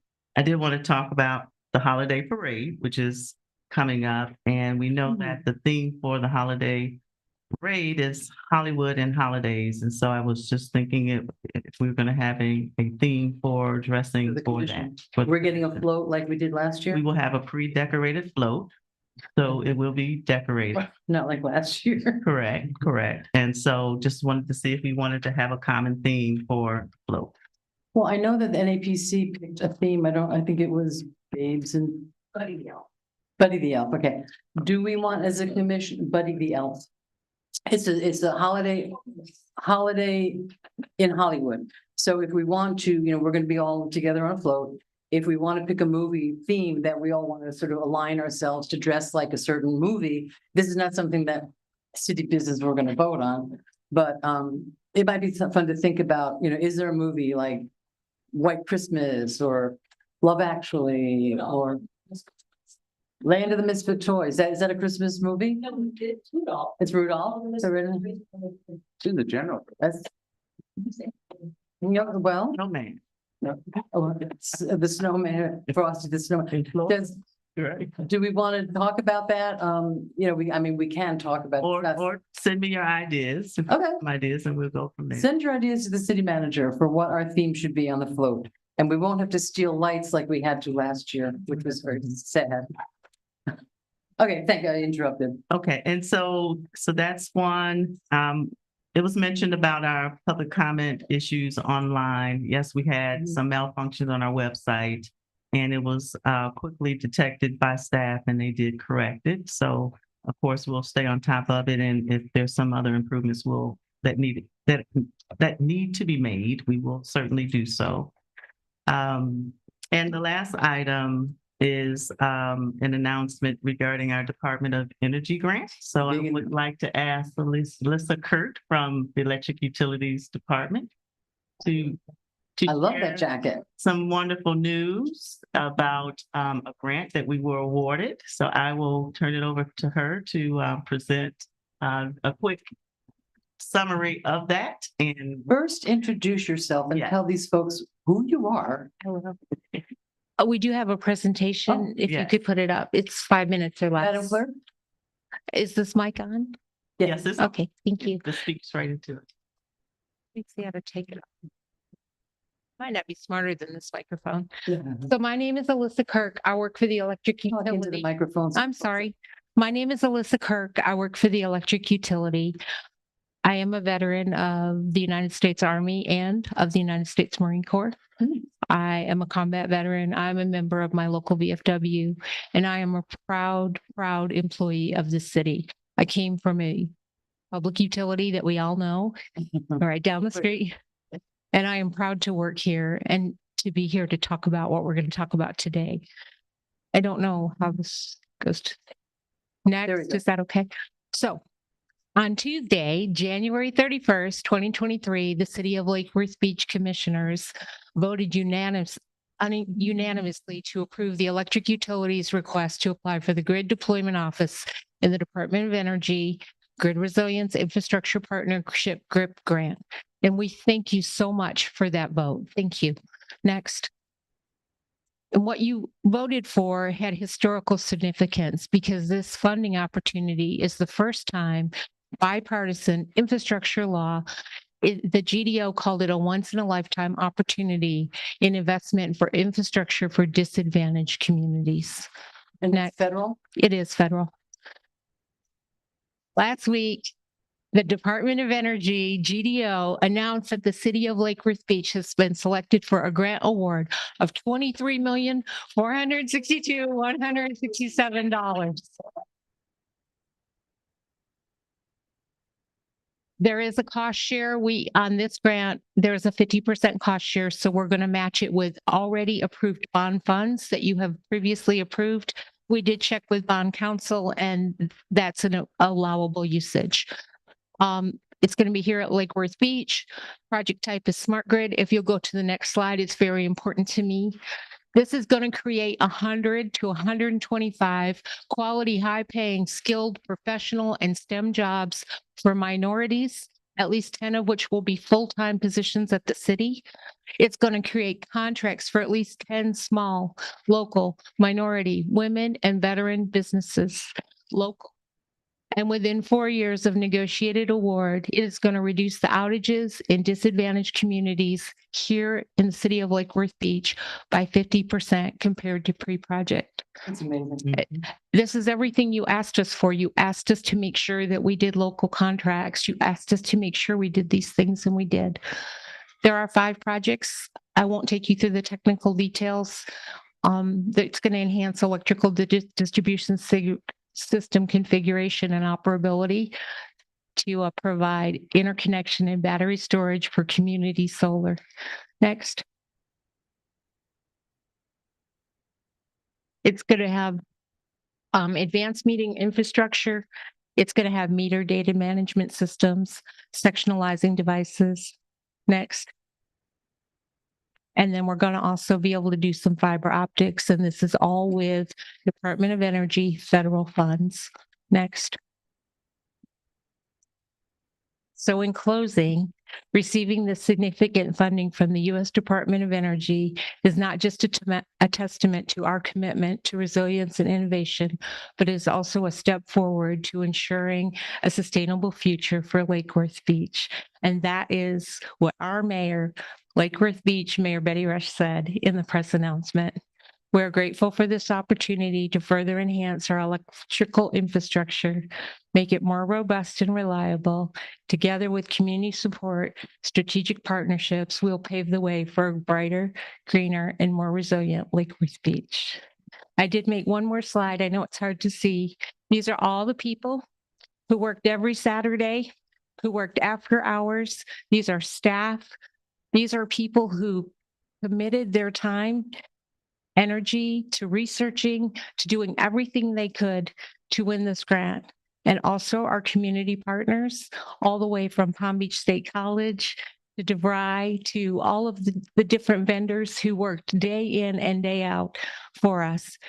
And last and most important is our city manager, Ms. Carmen Davis, and Commissioner Lois Frankel. Yeah. Thank you. Madam Mayor. How much was that again? How much was that again? $23,492,000. And I know that this was, I mean, you have the list up there. I know that this was an amazing team effort. I know that Vice Mayor McVoy was very involved in this, being the electrical technical guy that he is, and also our staff worked tirelessly to get this done. I want to thank the city manager for keeping that going, and Alyssa, to the staff, or just everybody. Thank you so much. This is a huge, huge deal for the city. Thank you. And It's huge. yeah. Madam Mayor, I want to say thank you to the commission for your support in this process. And I do want to point out that Commissioner, Vice Mayor had a very big hand in working through this. He was one of those working late nights as well. And in Tallahassee. Yes, yes. And so we want to thank you for your input in that, as he worked on sections that really brought out the technical aspects of what we wanted to do to meet the goals of our renewable energy. So thank you.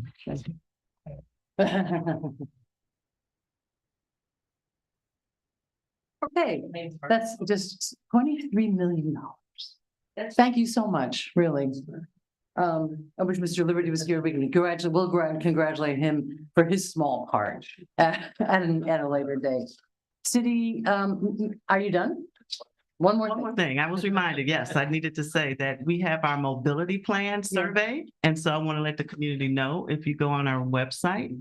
So we really need your input on our mobility plan, and so that we make sure that what we put in place reflects the needs of the community. So their input is very important. So that survey is on our website. So please fill that out. And we hope that mobility plan results in things, maybe not 23 million, but it'll result in significant funding from other sources when we get to, because, and those comments are so crucial for transit and mobility. Yeah, and I'm on the legislative committee for land, economic growth and development, and one of our 3 priorities this year is to continue with the Florida legislature to get money for the mobility studies and to change the way mobility looks in the state of Florida. So thank you for that. And one last shout out. Yep.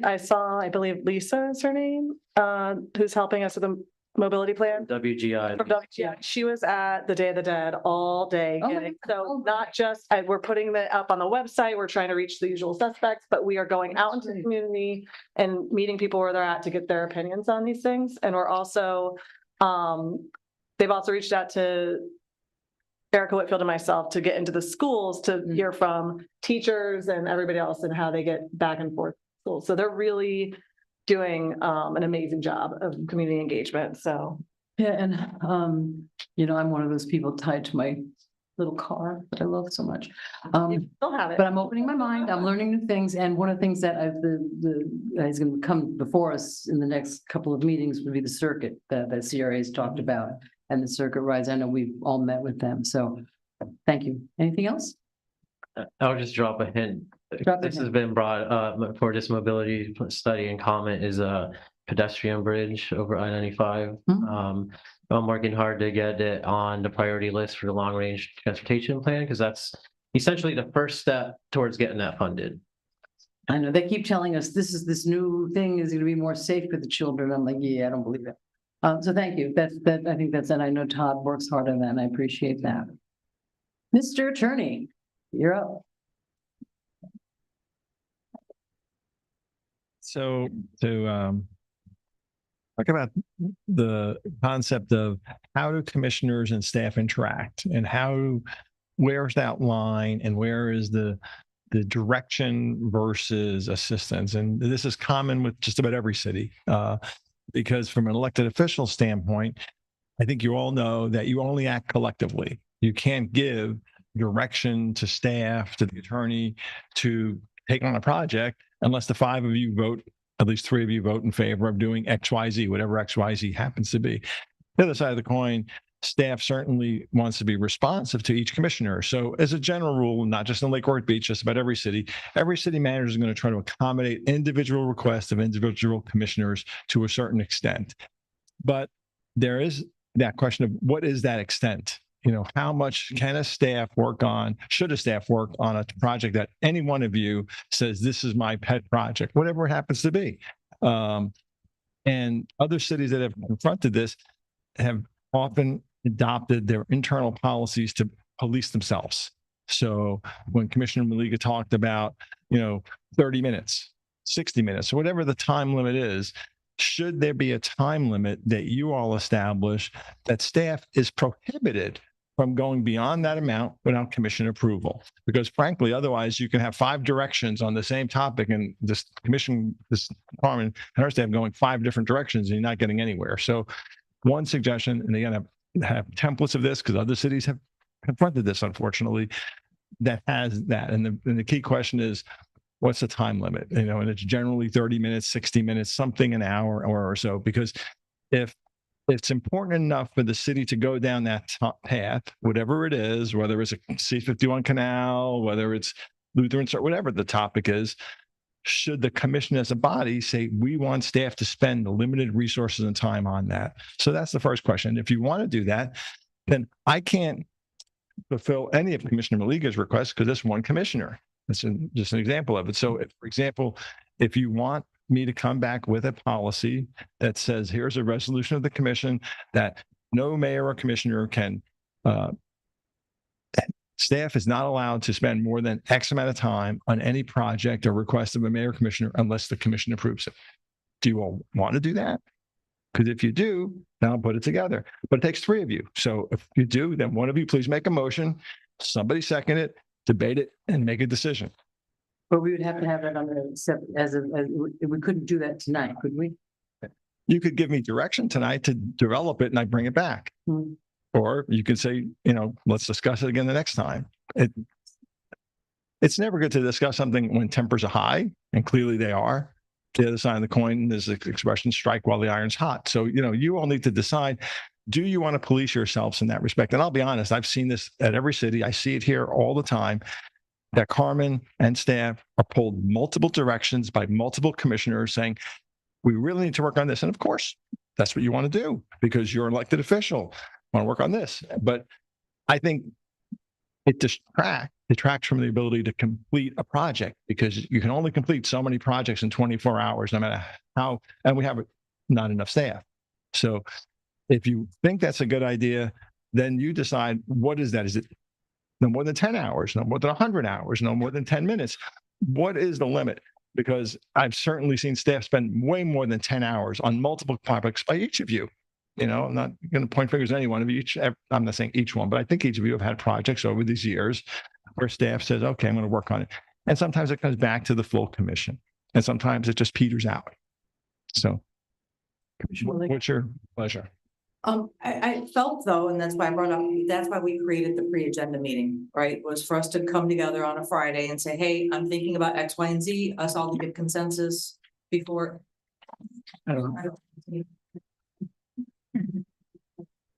But I thought that's what the pre-agenda meeting was set for. was for us to bounce ideas off each other, say, do we have consensus to move forward?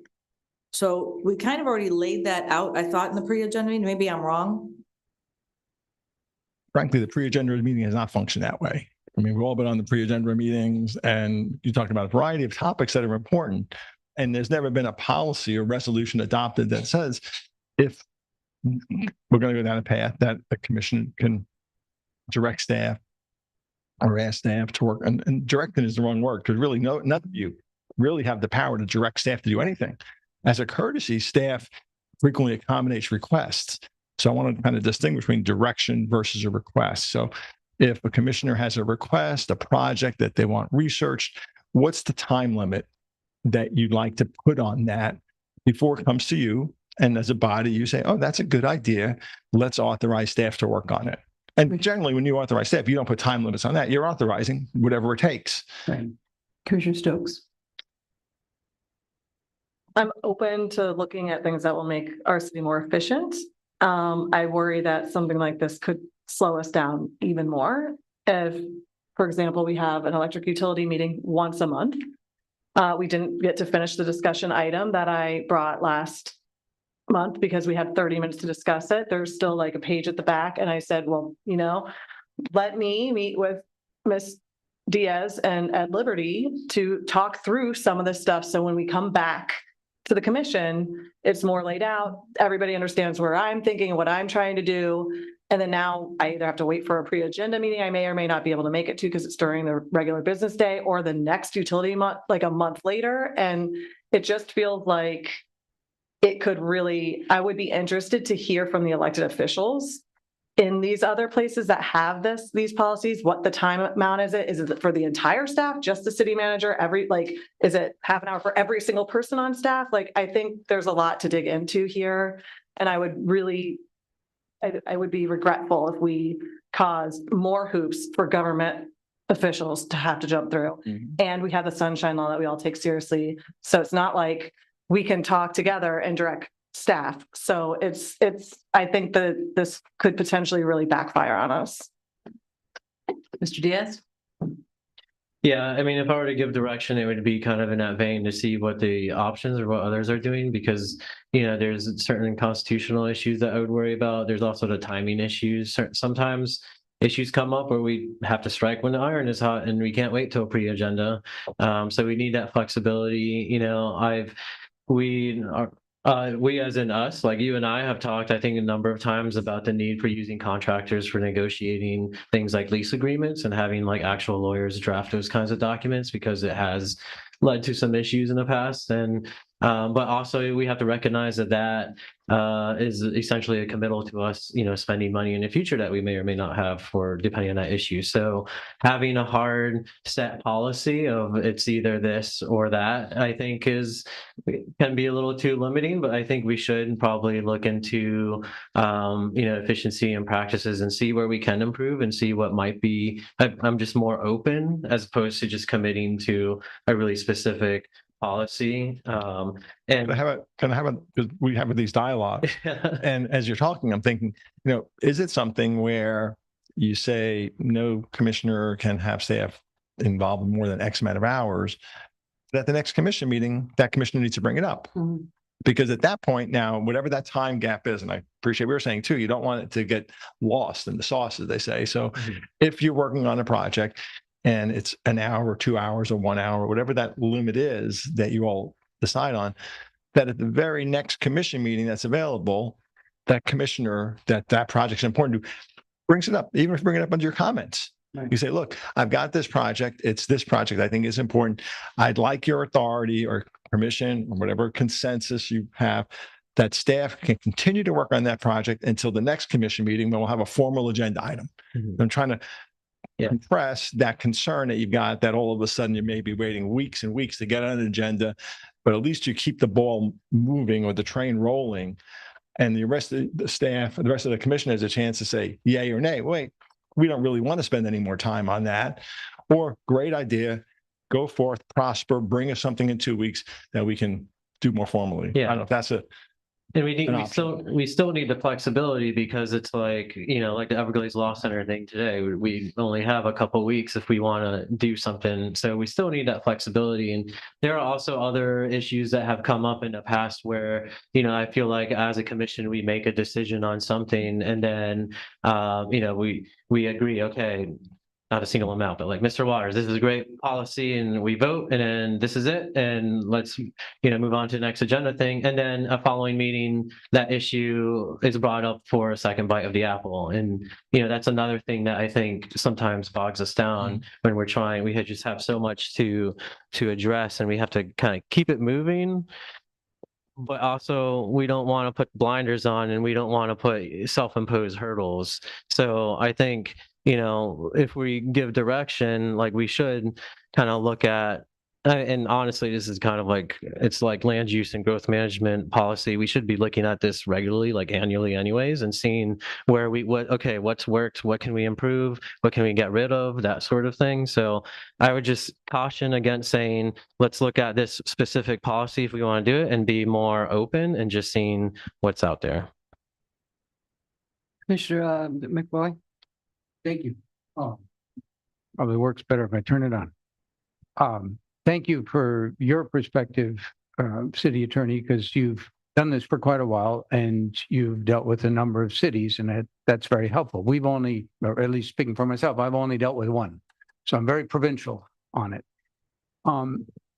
My thoughts would be, I would distinguish between, and that's, I think I recognize this would be difficult, but I would distinguish between what is sometimes called pet projects and informational requests.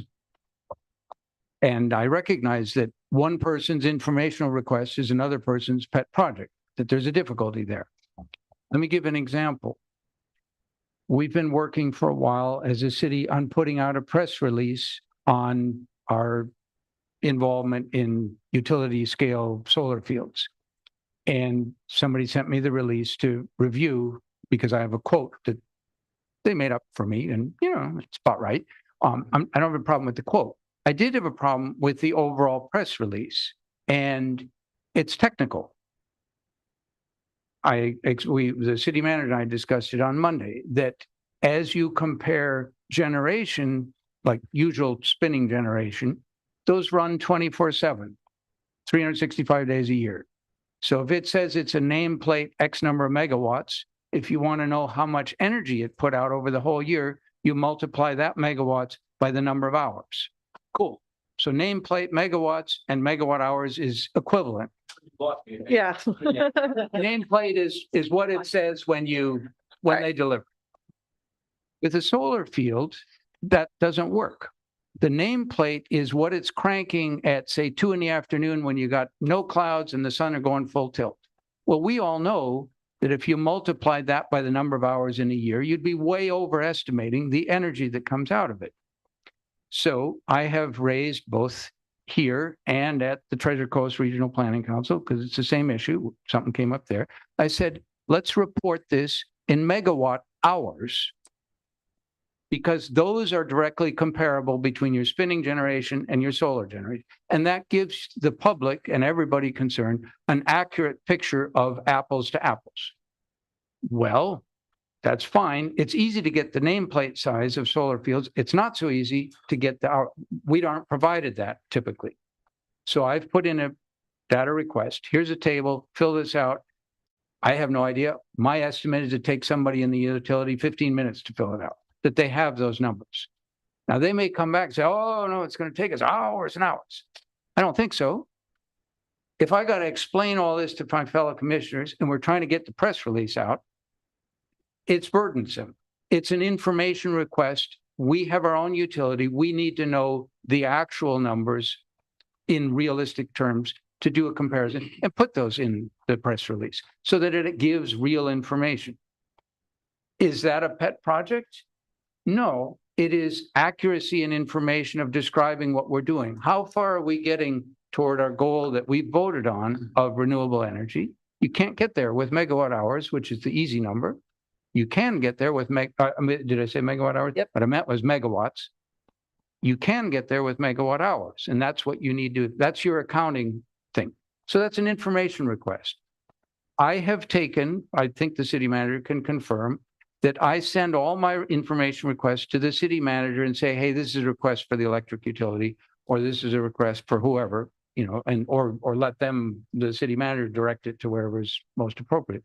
Because I think I think it is good policy. Let's make our request to one point, the city manager, and she can kind of say, oh my God, I got 5 requests this week, and one wants megawatt hours, and the other wants kilowatt hours, and I don't know what the third one wants.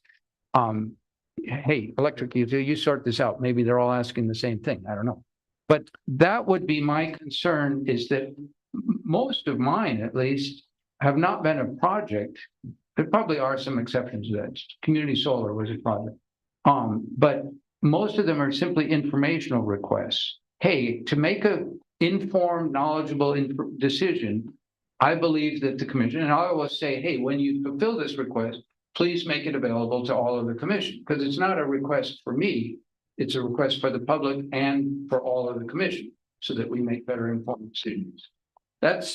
So I would be cautious about, I think I agree with Commissioner Diaz, that there's a danger of making it, X amount of hours. There's a danger that somebody's going to tell you, oh my gosh, this is going to take me forever.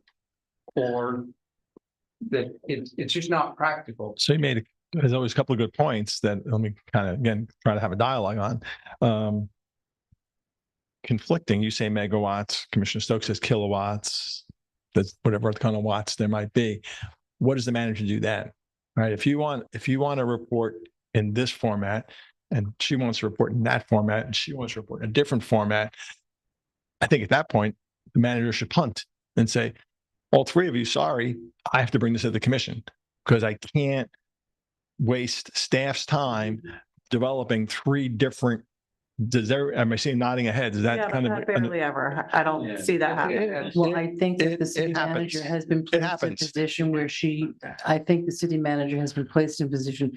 How does the city manager say to an elected official, I'm not going to do that, without fearing repercussions, as we have seen? And that's what I'm thinking as we're talking this through. Maybe this policy becomes more robust, more detailed, and it's not just a simple so many hours to do, whether it's an information request or a project request. But if there's also a conflict, because of sunshine law, you don't know that there's a conflict. One commissioner and the other commissioner is asking for different things. Maybe her answer should simply be, I've had other commissioners request slightly differently than you. I need to bring that to the commission. And then you can't bring it really, then she needs to bring to the commission. I've had commissioners request this, this, and this. What as a body do you want me to do? And I think that as part of that, as an integral part of that, is that the city manager should be able to feel free that she has the experience and the professionalism and the goodwill of the city to make the determination as to, this is something I think is going to take too long, and I needed to bring it to either say that's I want this on my desk at 8 o'clock on Monday morning is an unreasonable request. And I think that the city manager should be able to say, that's an unreasonable request. I can't do that, without feeling or fearing repercussions, because again, it's the imbalance of power that we have here that we have to be careful about. I think that we should think about this some more, not take any action tonight. But there's a reason we're having this conversation. And that reason has been sort of building for a while. So I think we need to think about it and, maybe come back at the next commission meeting and talk about it again.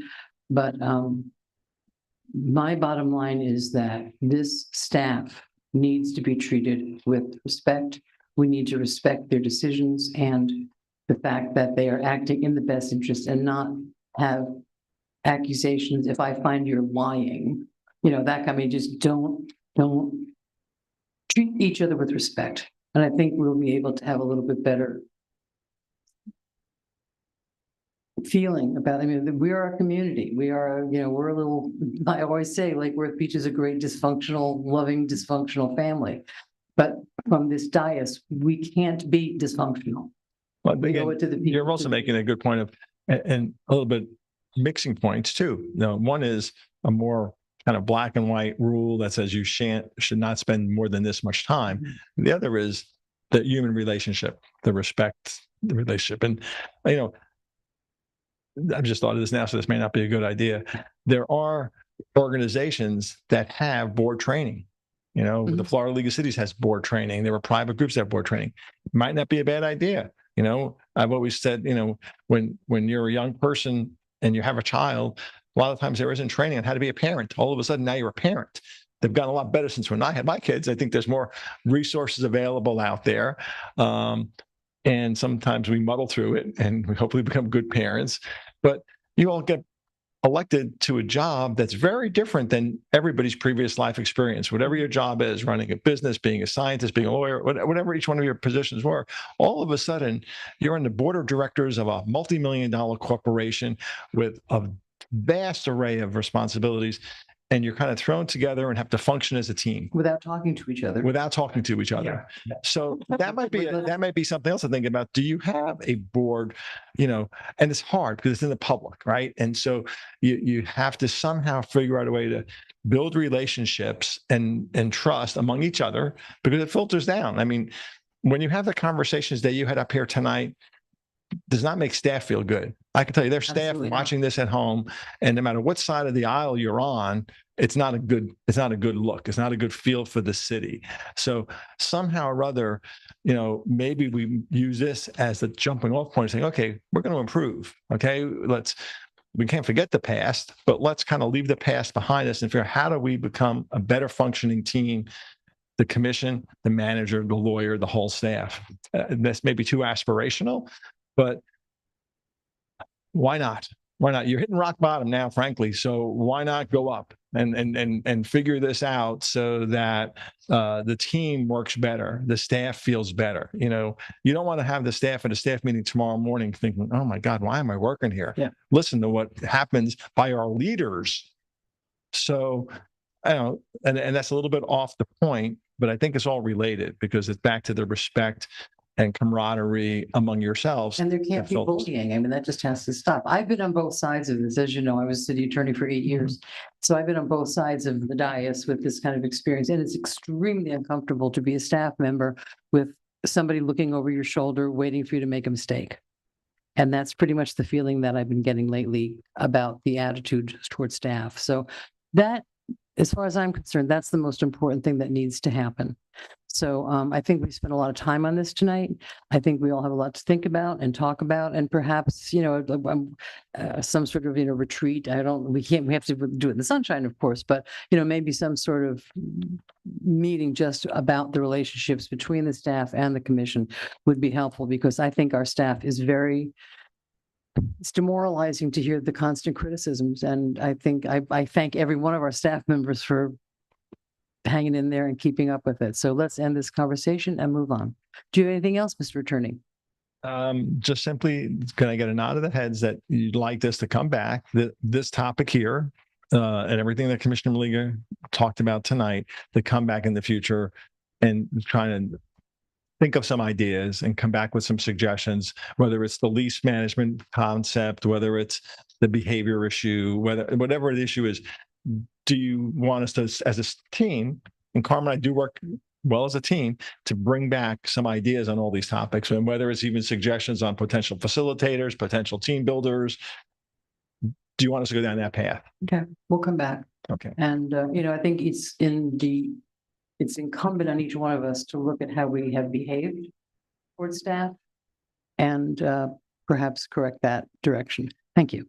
All righty. Public participation of non-agenda items. And we have a pile of them. Madam Clerk, do you have any non-agenda items to be discussed or commented on? I do, and if I might, Madam Mayor, Yes. I just wanted to speak just for a brief moment about the public comment issue on the website. Okay, sure. Technology is terrific until it's not. People were able to submit comments, however, their actual comment was not captured. So we knew who had submitted comments, just there was no comment. Keith is our webmaster. He looked into it. He could not find out what the issue was. He did have to recreate the entire public comment application, which he did as quickly as possible. We contacted everybody who made public comments and asked them to resubmit them. So, hopefully it won't happen again. And I have to say, in all the years we've been doing this, we haven't had that many issues. No. And I do understand that it's frustrating. Yep. And question, Melissa, because I think this is really important. We were able to preserve all the past comments. Nothing was totally lost. So I think that's really important to highlight to people because, yeah. And along those lines, I was on my own cell phone the other day trying to look at how to make I would like on our website, and I've mentioned this to Ms. Davis already, but just for public knowledge, when you go on mobile, it's very difficult to find where to put a public comment. So we're going to make that a little easier to access. It's under virtual meetings now, and it's a bit hidden. So we want people to comment. Do you have any non-agenda items to comment on, Madam Clerk? I have one. And I will announce there were 2 people that did not resubmit comments under public participation. So I do not know what their comment would have been, and hopefully they'll comment at the next meeting. Did we say the name in case? Yes, I will be announcing names. Yeah, and the ones that were on it, because I looked just before the meeting, the ones that were commenting mostly about trees did come up onto the more there. So let's do the one there last, because we do have some folks in the commission room that want to read. Todd Velez, you still here? There you are.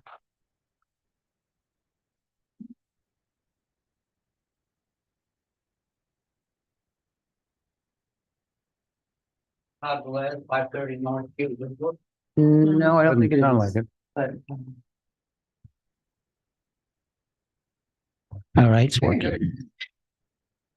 Fall Fest, a success. Sunlight Church and School with Sunset Ridge Neighborhood and Cross Ministries. Big turnout in the early part of October. Proclaim Church, Lakeworth Junior, as a joke, on Lantana Road, big turnout. And Fall Fest, Palm Springs Baptist, well, they Lakeworth Junior, have the pumpkin patch for 23 and next year. Also, it took me 9 years to get that one. Bethel Assembly of God, which is on Congress, will be the pumpkin patch for 2024 as well. Coastal Chapel Fall Fest, and a big turnout. And November, just past the 4th, was Love Lake Worth, which will be coming up in February of 2024. Keep your eye on that and participate. Our Savior Lutheran, they bailed at the last minute. Well, they had the Guatemalan Maya school missing person, then someone died. So they figured they'd take a somber note with that. And 3 kids are deeply affected by that. And First Nazarene, big turnout with their block party. Thank you, Kim. I'm not allowed to look at you guys because you'll turn me to stone as if you're Medusa. So I have to only talk to the mayor. But thank you for coming. And Sarah, thank you for coming for the to that church for the veterans, or the home that was being built, and also the veterans rehabbing of their home, which is coming up, I believe, at Our Savior Lutheran on the 18th of November. We'll see if that takes place. But they'll be going on. Bryant Park, First Nazarene participated, and it was a beautiful full moon, and they're the only church, but it was very low key and very nice. It was remind me old fashioned stuff, and the gardens and North Palm. And tent loan for the block party was by Habitat for Humanity, and we also First Presby has accepted on February on federal will be a pumpkin patch next year. And I see the address next door, 215 North Federal. They had to pull down the sign for sale, $1.5 million, and I think it was based on a little bit of envy. They weren't going to get that property in order for their renovations. And where is my notes? And I don't have my note. So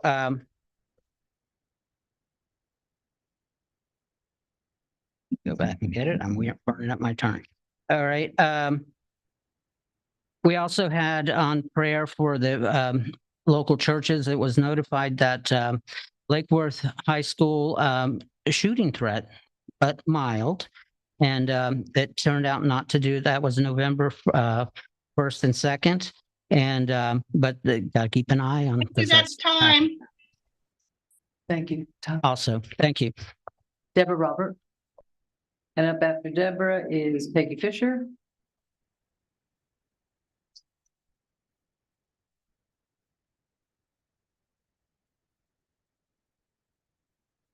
You don't trip on your skirt. I know, it's a long night, all disheveled.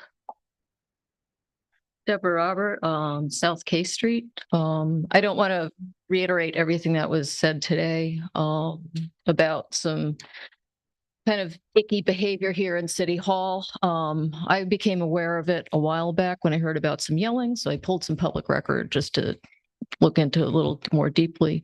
And I just feel like as a citizen, when our staff is treated disrespectfully or made to feel uncomfortable, I feel it's our duty to raise the issue. But, you know, so much has been raised now, and I'm glad that there's some forward motion on this. But bullying and yelling and bullying is not acceptable. I worked in the a different city, actually two different governments, but one of which where I had to turn state's evidence on someone because of this very thing, building and building and building. And it's a very uncomfortable place for most people in City Hall to live and breathe every day on eggshells because of these little insidious moves. And that's what it feels like when you don't know what's going on. And these people are just trying to make a living and make our city better. So I'm going to ask to refrain on this yelling in City Hall. I appreciate it. On too small, and I know you all do what you can. You do amazing things in your environment, and so I'm saying I really appreciate that too. So it's a dual deal.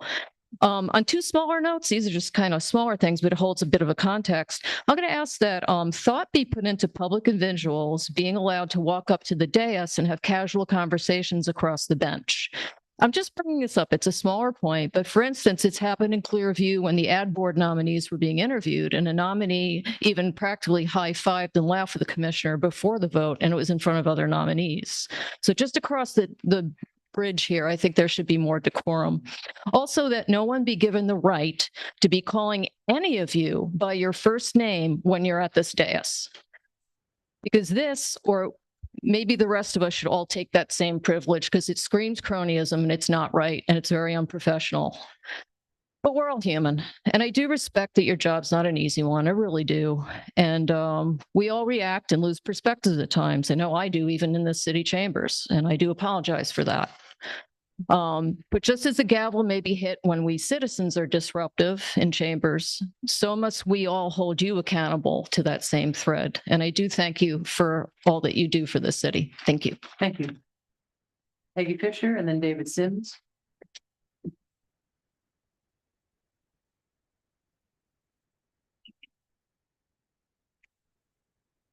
Peggy Fisher, A Street, Lake Worth Beach.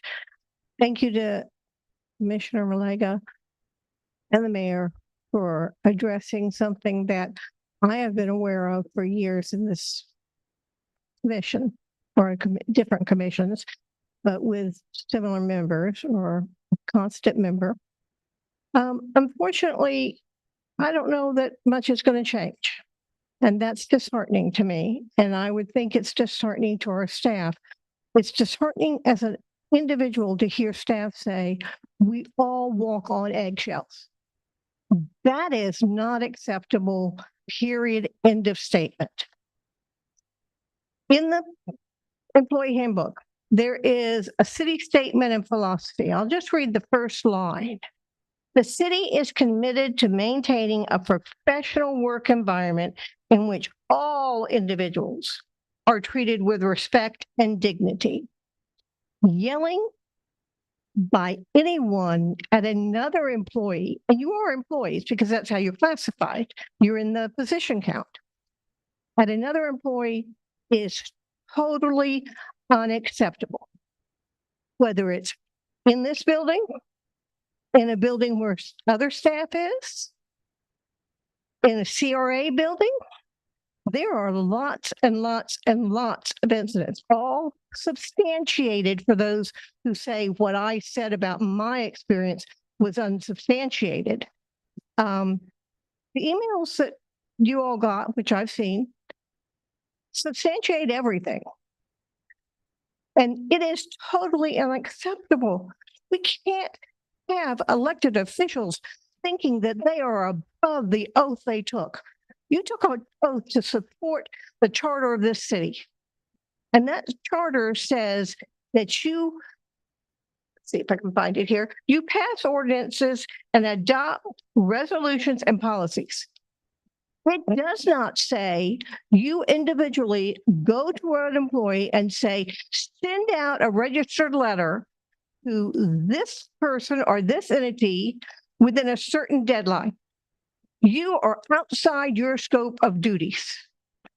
And there are lots of times when that happens. And it's happened many times lately. And I, as an individual resident of this city, want to say to the employees of this city, I am so sorry that you feel the way you feel in your positions, that you feel attacked. We had one tonight regarding public comment and putting it on the website. It was a technical glitch. It wasn't anybody's fault. It was certainly addressed very quickly, even contacting people whose comments weren't there. But no, Thank we've you, got to that's make it fine. an issue, and it's not. Thank you. David Sims, and then Greg Richter.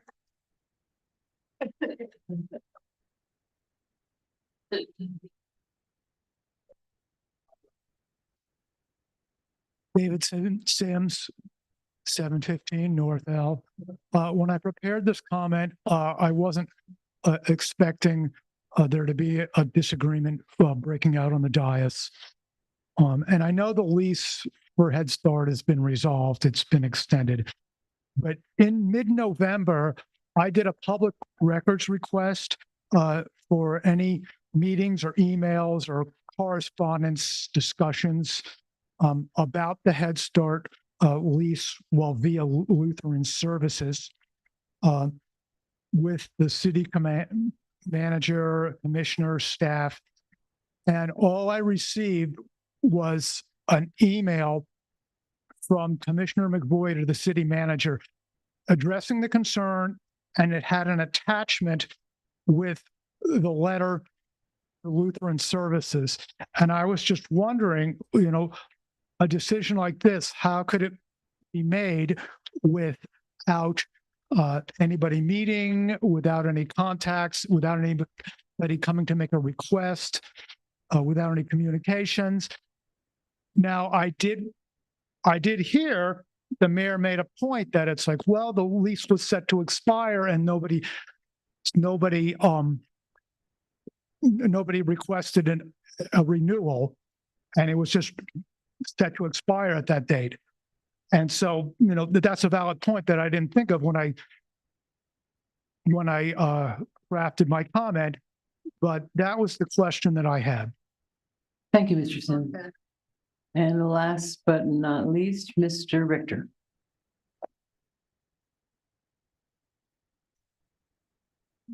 Good evening. Greg Richter, 1202 South Palmway. First of all, thank you for staying. I appreciate what you put up with, and I appreciate you staying here. When you all first came into the commission, and as you were going into your first budget, heard not in as snarky of a manner, but heard from the dais demand, I want this, I want this, I want this, I want this from one commissioner of what they wanted for the budget preparation. And nobody else was like asking this, but it was just like boom, boom, boom, boom. And I remember I was watching this at home and I said to my wife, I said, God, Mike's not going to put up with that. I wonder, he'll be out of here. Well, he wrote a letter of resignation from this seat because he was not going to put up with that commissioner. And the fact that I hope we all learn from this, and I hope everybody learns from this, and that thank you for bringing it up. You need to check your behavior. You need not to allow this. And I know you two are ignoring me, but you can't allow this type of behavior. What I listened to tonight, I have a corporate background. What I listened to tonight, that's a fireable offense. A number of those things, page 1, 2, 3, 4. And I would ask the city attorney, can we fire somebody for doing this, even though they're elected? But we do have a ballot box to do that, or we have a recall call process, but that's not one of the threat. I hope this is the bottom. I hope this is the bottom. And Kim, you brought up a good, excuse me, Commissioner Stokes, you brought up a good point. So, it's too bad sunshine does not allow you guys to communicate with each other, because a lot of this is a communication that if you could, and I don't know the answer to that, but anyway, and I do thank you all for your service. Thank you, Mr. Richter. Madam Clerk, you're up. Okay, I have one comment. First, let me say that Sam Smith and Jill Carlin submitted comments, but there was nothing in them. So I hope they will submit comments for the December 5th meeting. So the one comment I have on this is Michael McLeod, 429 North J Street. Madam Mayor, a healthy debate amongst members of the commission regarding topics before the commission is essential in order to ensure citizens are well informed about all perspectives of commissioners on matters that invariably affects them. For this reason, the speech of all commissioners matters. As should be expected, commissioners may or will hold opposing views on issues before the commission. Equally expected is that commissioners will be allowed to fully state their position on an issue without interruption or attempts by other commission members to stymie a point or points being made. But this is in essence exactly what did not happen in the regular commission meeting of October 17th, 2023, when Commissioner McVoy was prevented from fully making his points regarding the Head Start lease issue. Regardless whether Commissioner McVoy's statements were deemed redundant, interruption of his statements created a disservice to members of the public who may be new to the issue, robbing them of information that might provide greater understanding of it. This practice, which is not singular, weakens the democratic process, which all should be working to strengthen. Commissioner McVoy or any commissioner must be allowed the opportunity to fully state his or her position. Opposition by commission members to statements made by each other should be addressed via the rebuttal process, not interruption, to ensure citizens are benefiting from fair, constructive, informative, and democratic debates about matters affecting Lake Worth Beach. That's the only public comment I have. Okay, great. Thank you so much. Now we have approval of the minutes. Do I have a motion? Motion to approve. Do I have a second? By Commissioner Vice Mayor McVoy, all in favor? Aye. Aye. Consent agenda. Do I have a motion? Motion to approve. By Vice Mayor McVoy, do I have a second? Second. By Commissioner Stokes, all in favor? Aye. Thank you very much. Public hearings, ordinance number 19-2023, second reading. Will you read by title, Mr. Presidio? Thank you. Ordinance number 2023-19 is an ordinance of the city of Lake Worth Beach, Florida, repealing chapter 20 civil rights, article 4 landlord tenant notice requirements, section 20-20 required fair written notice of termination of monthly residential tenancy without specific duration, and section 20-21 required fair written notice of rental payment increases for residential tenancies due to preemption by the state of Florida, providing for severability, conflicts, codification, and effective date and other purposes. Well done. Thank you very much. Thank you. Do I have a motion? Do I have a motion? Motion to approve. Do I have a second? Second. Okay, for discussion, Mr. McVoy? Just want to make clear, I think this is a revoking of a probably resolution that we passed earlier that said that we asked landlords to give tenants 60 days notice if they were going to change by more than, I want to say 5% on rents. And am I correct in understanding that the reason we're revoking this is not because we've had a change of heart about it, but because we are forced to by the state legislature? Absolutely correct. Preemption, yeah. Another preemption issue. Of home rule. Yes. Yep. One of the many examples. Yep. Yeah. Is there a post-emption? What? Is there another word for like post-emption? No, it's preemption. They take away our power. Mr. Diaz? So this is actually post-emption, if such a thing exists. Mr. Diaz? Yeah, begrudgingly we're voting for this, and because we have to. And I don't know what the answer to this is, but I want to just put out there, maybe in our one-on-ones we can discuss, but I would love for us, I know League of Cities is really good at advocating for home rule and things like that, and I would love for us as a city to just be more vocal about this issue. And I don't know exactly what that means. I know we do have friends in like town of Palm Beach. I feel like they get almost specifically targeted with their ordinances. They pass a lot of gardening and landscape chemical type ordinances, and they get a quicker, almost as fast a response as this to get preempted. And, you know, it's in support of League of Cities and the work they do as well. But if there's ever an opportunity, I know, you know, you're on the committees and whatnot. If there's ever an opportunity where we as a city can take a really strong stand, because we've done that on other issues, I think, you know, the sanctuary city, things like that, we're not afraid to put ourselves out there despite the risk. And so I think if the opportunity arises, whatever that may or may not be, can we just, you know, take the opportunity to be really strong about our messaging? I can tell you at every Florida League of Cities, and I go to Sarah and I go to Ms. Maliga and I go to a lot of those meetings, and it's, I mean, that's all we talk about. That's all we talk about is preemption of home rule. They're taking away our power. We can't make our own rules. Commissioner, Mr. Torsivi said a few weeks ago, it's almost like they want us all to sort of become a county, and they would have less people to deal with than us. That's exactly. And it's just like every session it gets exponentially worse, and you know they have their 7 slots, and I don't know about you guys, I'm always looking at certain bills or whatever are coming through, and I'm just like what is going to come up this session? That one of the things that was passed last year was if a building, I'm gonna make this like 25 words or less, if a building is declared unsafe by a building official, that gives, the state has said now, that gives the owner of that building permission to do, even if it's a historic hotel on South Beach Road in Miami Beach, throws out all the historical preservations, and you can put a 22-story building in. So that opens up all kinds of cans of worms. You know, who decides what the unsafe building is? But that's the kind of thing. It's eroded every year. Sovereign immunity. We're going for sovereign immunity this year. We have a limit of $250,000 per person, $300,000 per incident of things where the city torts that the city is accusing of personal injury things.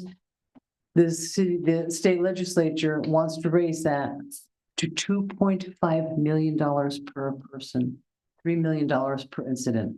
Do we have, where's our finance director? Do we have a couple $1 million?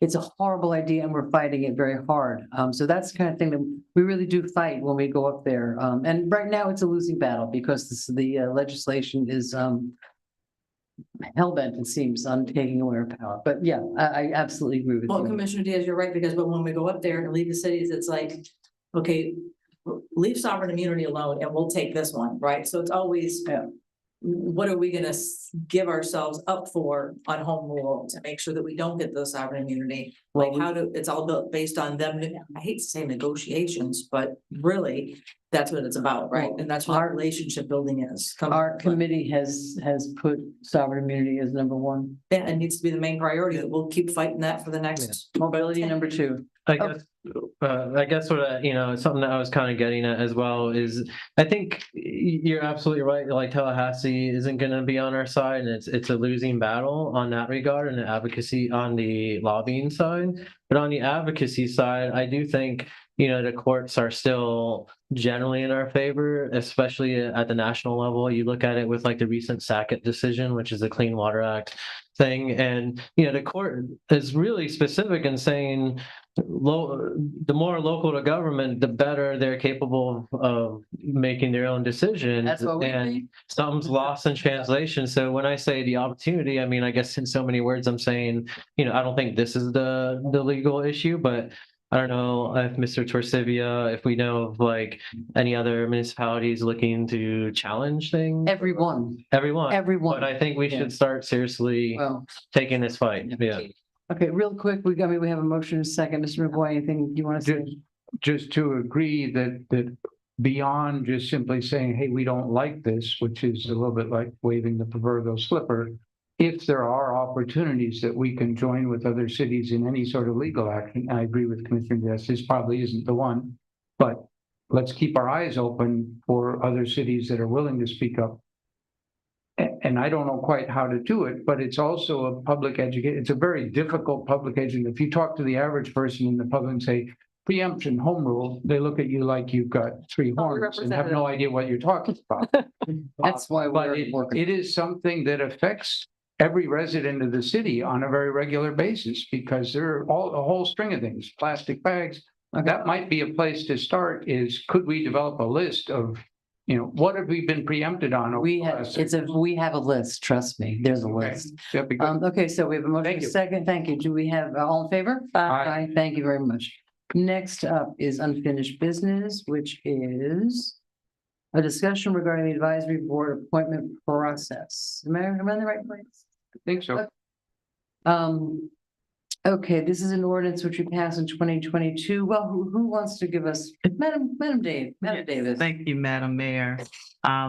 Staff, Bless you. staff and I wanted to bring up this discussion regarding advisory board process. Whereas it's particularly associated with attendance, and we currently have a policy in the ordinance that gives a certain percentage of days or meetings that a member can miss. And so based on the structure or meeting schedule of a particular advisory board, that would create a serious shortfall for a member if they just miss one meeting. So the city clerk, Melissa, she brought it up as she is our keeper of the advisory boards and record keeper, and she manages the reports. Notice that this may be a disadvantage for some members of some of our advisory boards, and we received some questions from the members of certain advisory boards regarding our attendance policy. So I will turn it over to Melissa, our city clerk, so that she can give you details of some of the issues that have come up and some guidance from the commission as to how we move forward. Great. Thank you, Madam City Manager. The reason I had this added to the agenda was I've also heard there are several things to address. Attendance policy, certainly.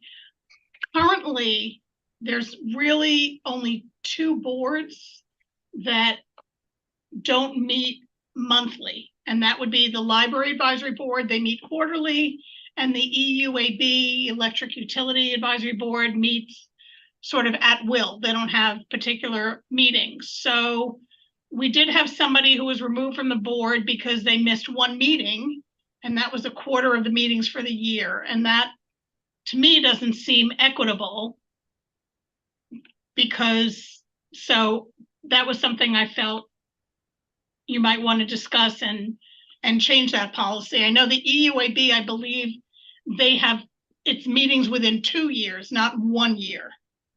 So that gives more, a longer length of time because, people are volunteering their time and something may come up where they can't make a meeting and then they're off the board, which didn't seem fair to me. Okay. So let's go down the list. Before we, go ahead with the attendance one. Can you turn your mic on, Vice Mayor, please? It is, I'm just. Let's go down the list. The first one that you're talking about is March 1st, the unspecified terms, and then other policies to discuss. Attendance policy. The attendance policy for all boards, if a board member misses 3 consecutive meetings or 20 or 25% of the meetings, and these are proposals that you're making, Melissa and Ms. Coyne. Is that true? Is that what you're saying? No. Yes. I'm sorry? These are things that I've discussed, like with the city attorney, the city manager, This is coming from, that I thought you might want to discuss because I know you had discussed it started with the term limits, that there are no longer term limits. And I believe you wanted to revisit that and maybe change that. And then I thought, well, we might as well deal with a whole bunch of stuff at the same time. Yeah, I was looking at the word list. Yeah, there are a few things. So the attendance policy. So let's just kind of as quickly as we can go through this list. For a board that meets every month, 3 consecutive meetings or 20 or 25% of meetings in 1 year period. Do we agree that that should be something that would be a good rule to go forward with? I do have a clarifying question that relates to that. Well, what's the question? The question is, my understanding is that current state policy for commission meetings is that you can attend remotely at this point. And I think there's some issues of what constitutes a quorum. Well, a quorum would have to be in person. So I think But you can attend remotely. And I asked Christy at the ethics training, does that apply to advisory boards as well? And her understanding, or my understanding of her understanding, was that it does apply to advisory boards. And the reason I raise it is that somebody was on one of the boards, was not able to attend in person because of business travel, asked to attend remotely and was told they couldn't, and then was relieved of their duties on the board. To me, that sounds like we made an error at the city level. Okay, so that's what C talks about, the policy regarding meetings. If we have a in-person quorum, that would allow somebody to, and it says medical treatment or serious illness. I would add out of town, because sometimes we're out of town, but we can do a Zoom. So I have no problem with if we have a quorum, a physical quorum, to allow people to attend by Zoom and not have that count as an absence. Yeah. Do we agree with that? I agree. Okay, all right. I think we all agree. Okay. Can I Might be have a question? Real quick. For the language of this, though, it's not just, we don't need to add all the reasons why they might not be there, right? No. It's just as long as there's a physical quorum. Well, no, I think that if you're sitting in your home in Lake Beach, you need to show up. Well, what I think they should be held to the same standards we are and no more. Well, that's what we do. Right.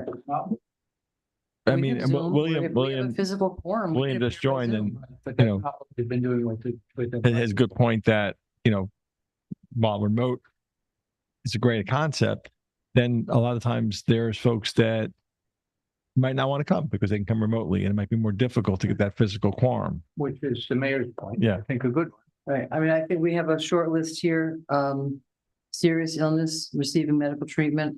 I ran one from my hospital bed last I year. remember.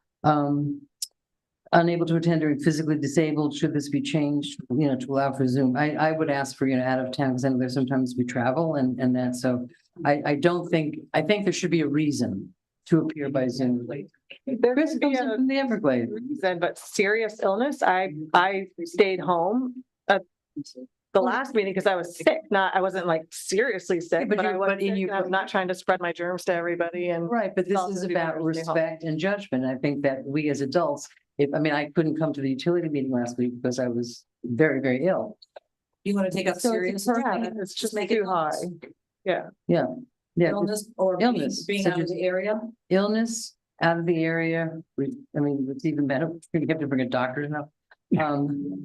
Or physically disabled. So I think we're in agreement that as long as there's a physical quorum and there's a reason to appear by Zoom, you have to show that you're, someplace else.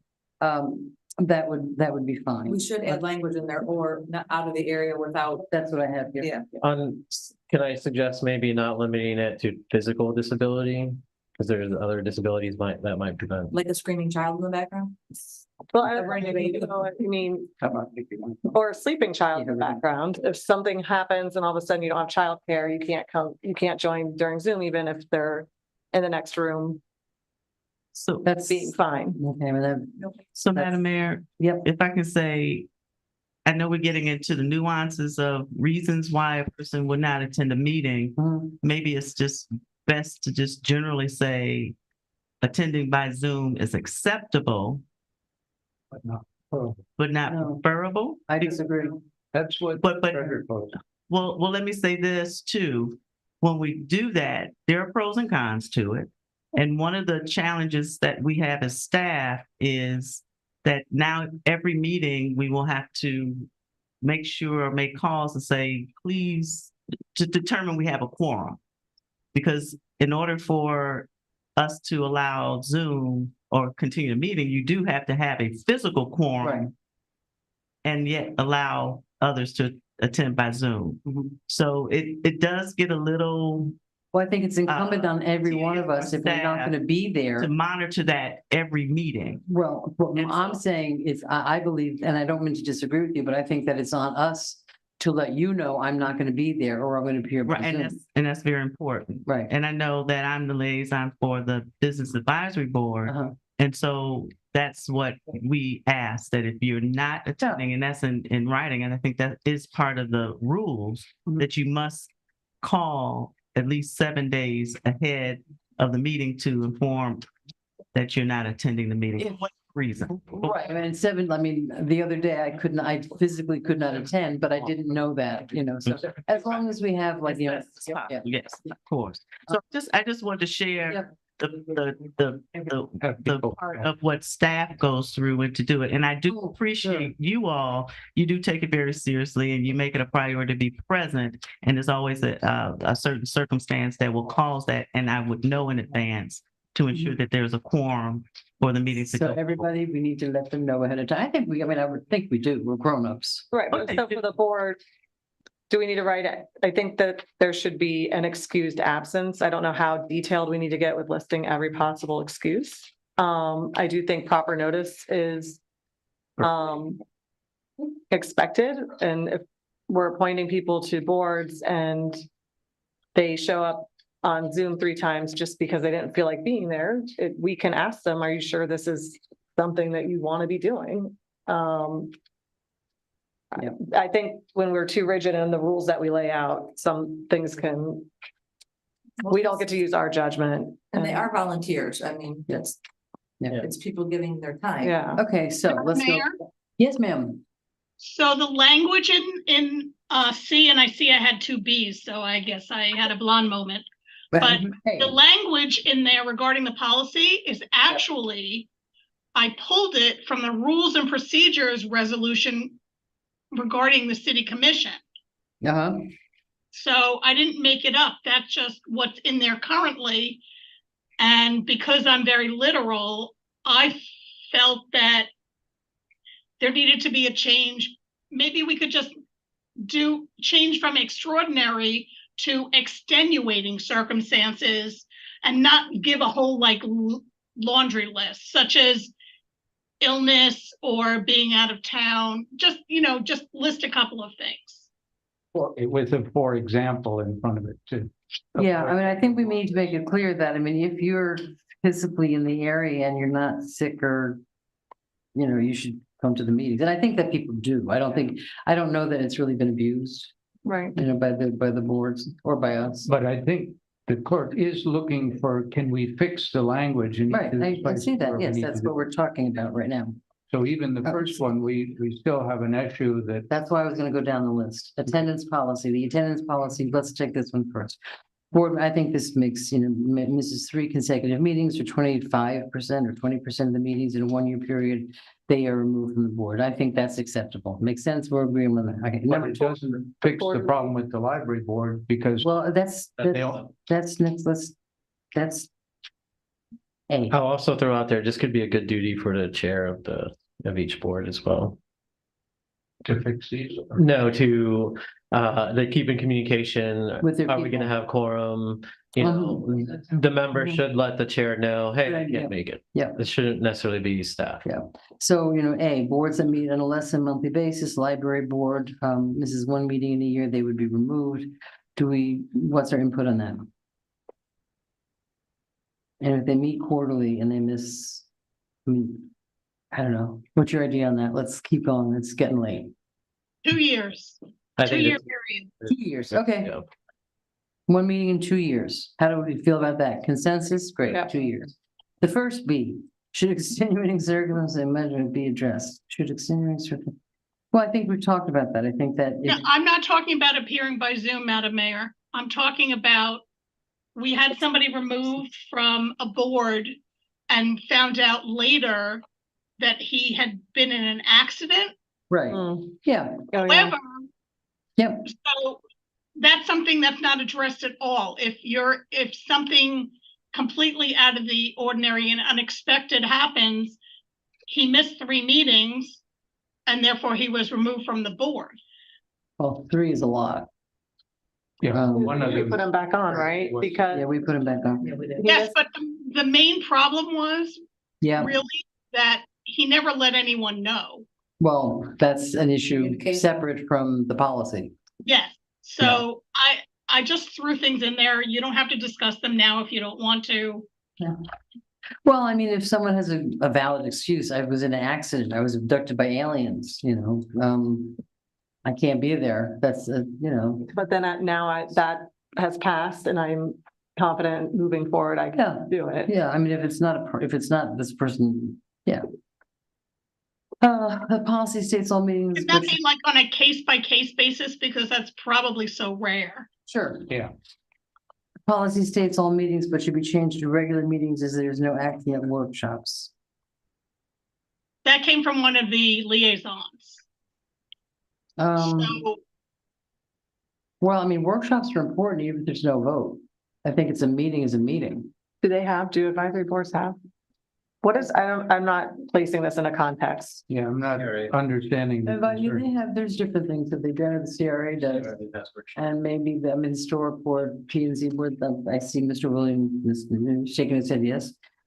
So What issue is this trying to fix? number BB. But I'm not understanding where this has become an issue. The question is, as you count absences, do you count only regular meetings or do you count workshops also?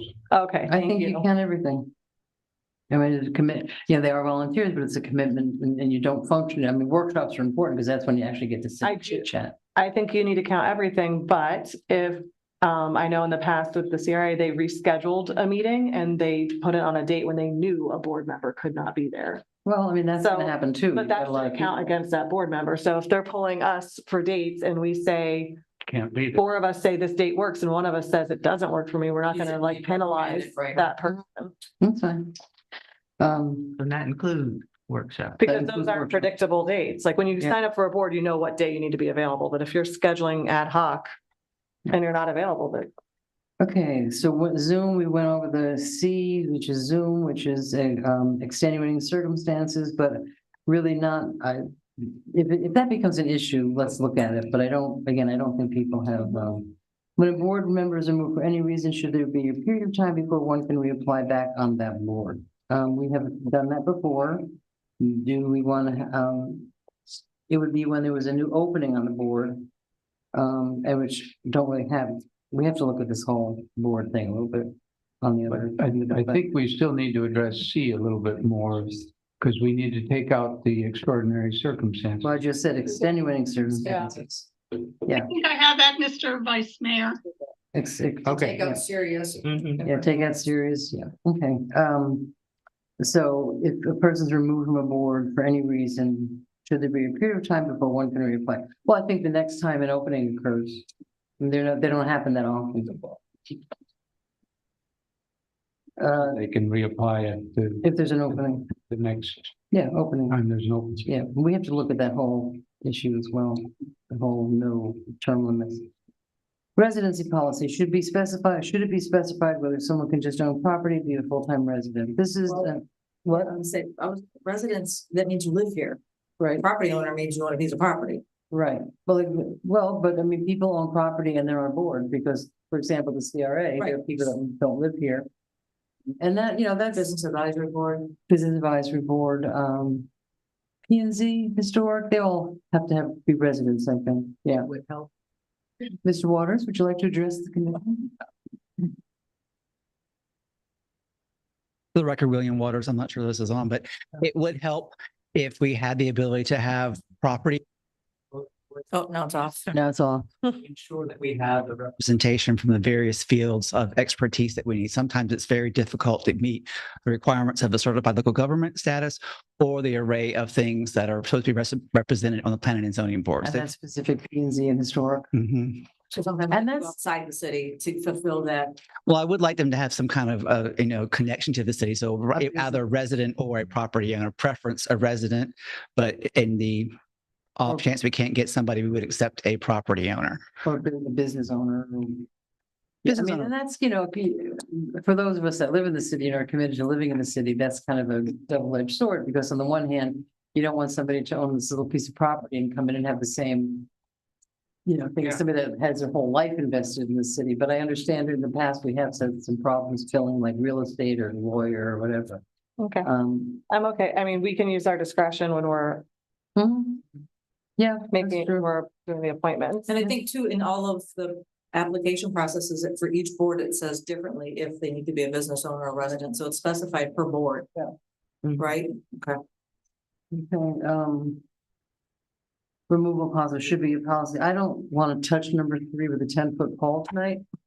Okay. Really, I'm serious, you know, we had, you know, when we came on, we did a thing, and again, I don't want to talk about it tonight, but you know, there's no, it's not a 3-year term or a 2-year term anymore, and we might want to at some point go back and look at that. We had a good reason for doing it, but I think we might want to look at that a little bit.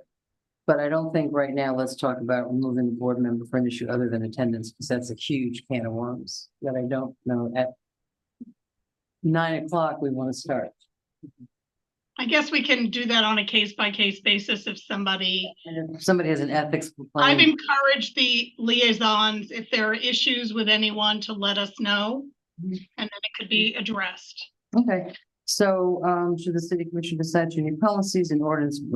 So I think, does staff have, Mr. Diaz?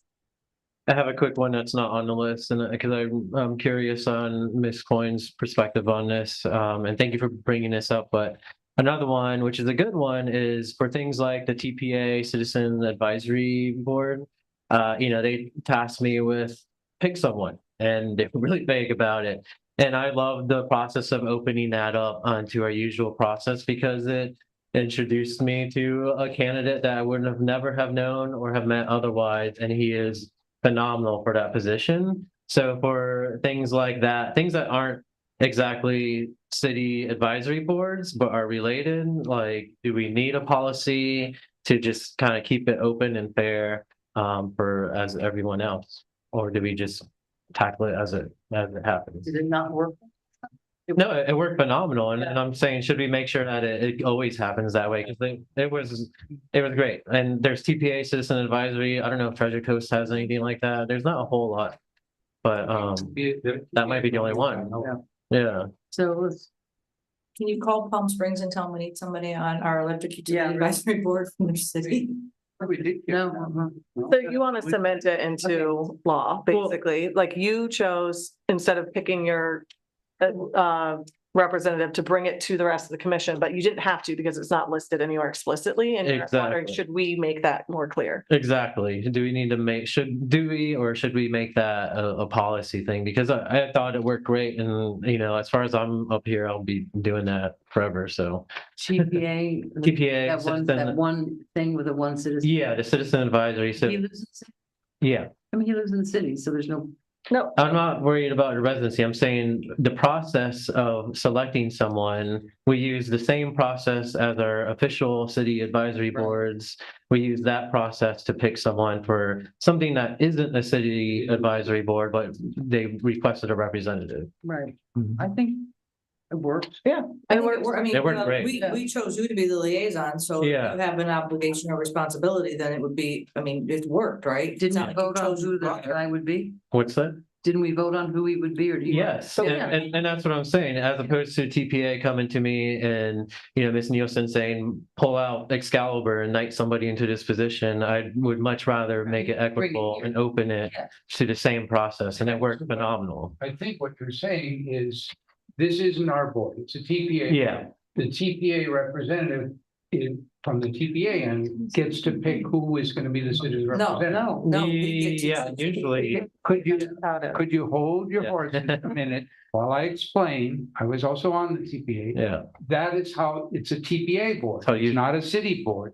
So TPA can set whatever policy they want to do. That's their policy. What Commissioner Diaz, I think, is proposing is, why don't we add an extra layer on that? The way Lake Worth wants to deal with its appointments is that we bring them through our regular process. That we formalize. Right, that's what we're saying, yeah. But we didn't have to. And if we're gone and the next commission comes in, they Yeah, don't have exactly. to. So it's just, we want to have the ordinance match what we're actually doing. And I think that's. TPA liaison should be chosen in the same manner that the board is. Yeah, and maybe not limited to just TPA. If another thing pops up that needs It's not a Any city citizen board. Yeah. advisory. Yeah. Yeah.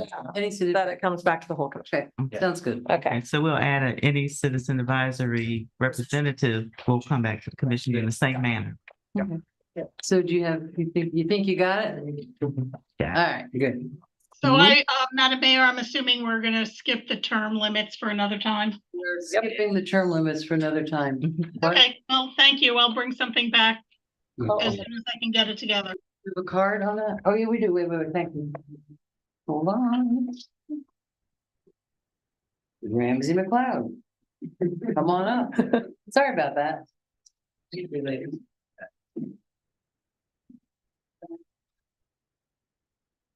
Far be it for me to ignore Ms. McLeod. You've been warned. And I pay attention. Ramsey McLeod, 24 South C Street. I'm just going to go by the outline with my responses. You guys all have it there. Attendance attendance policy, point B, is redundant to point C. Point C, I do agree that if there's a physical quorum, they have an option for Zoom, but I do like that you qualify. They have to give a reason for that. And I think if we have the liaison, that they should be able to be communicating that and have it accepted by all the board members. Yes, as for point D, I think there should be a minimum of 1 year when someone is removed from a board and possibly banned from joining any other board based on the reasoning for the removal.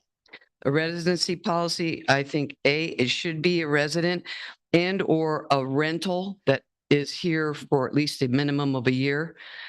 Removal policy, point 3, removal policy.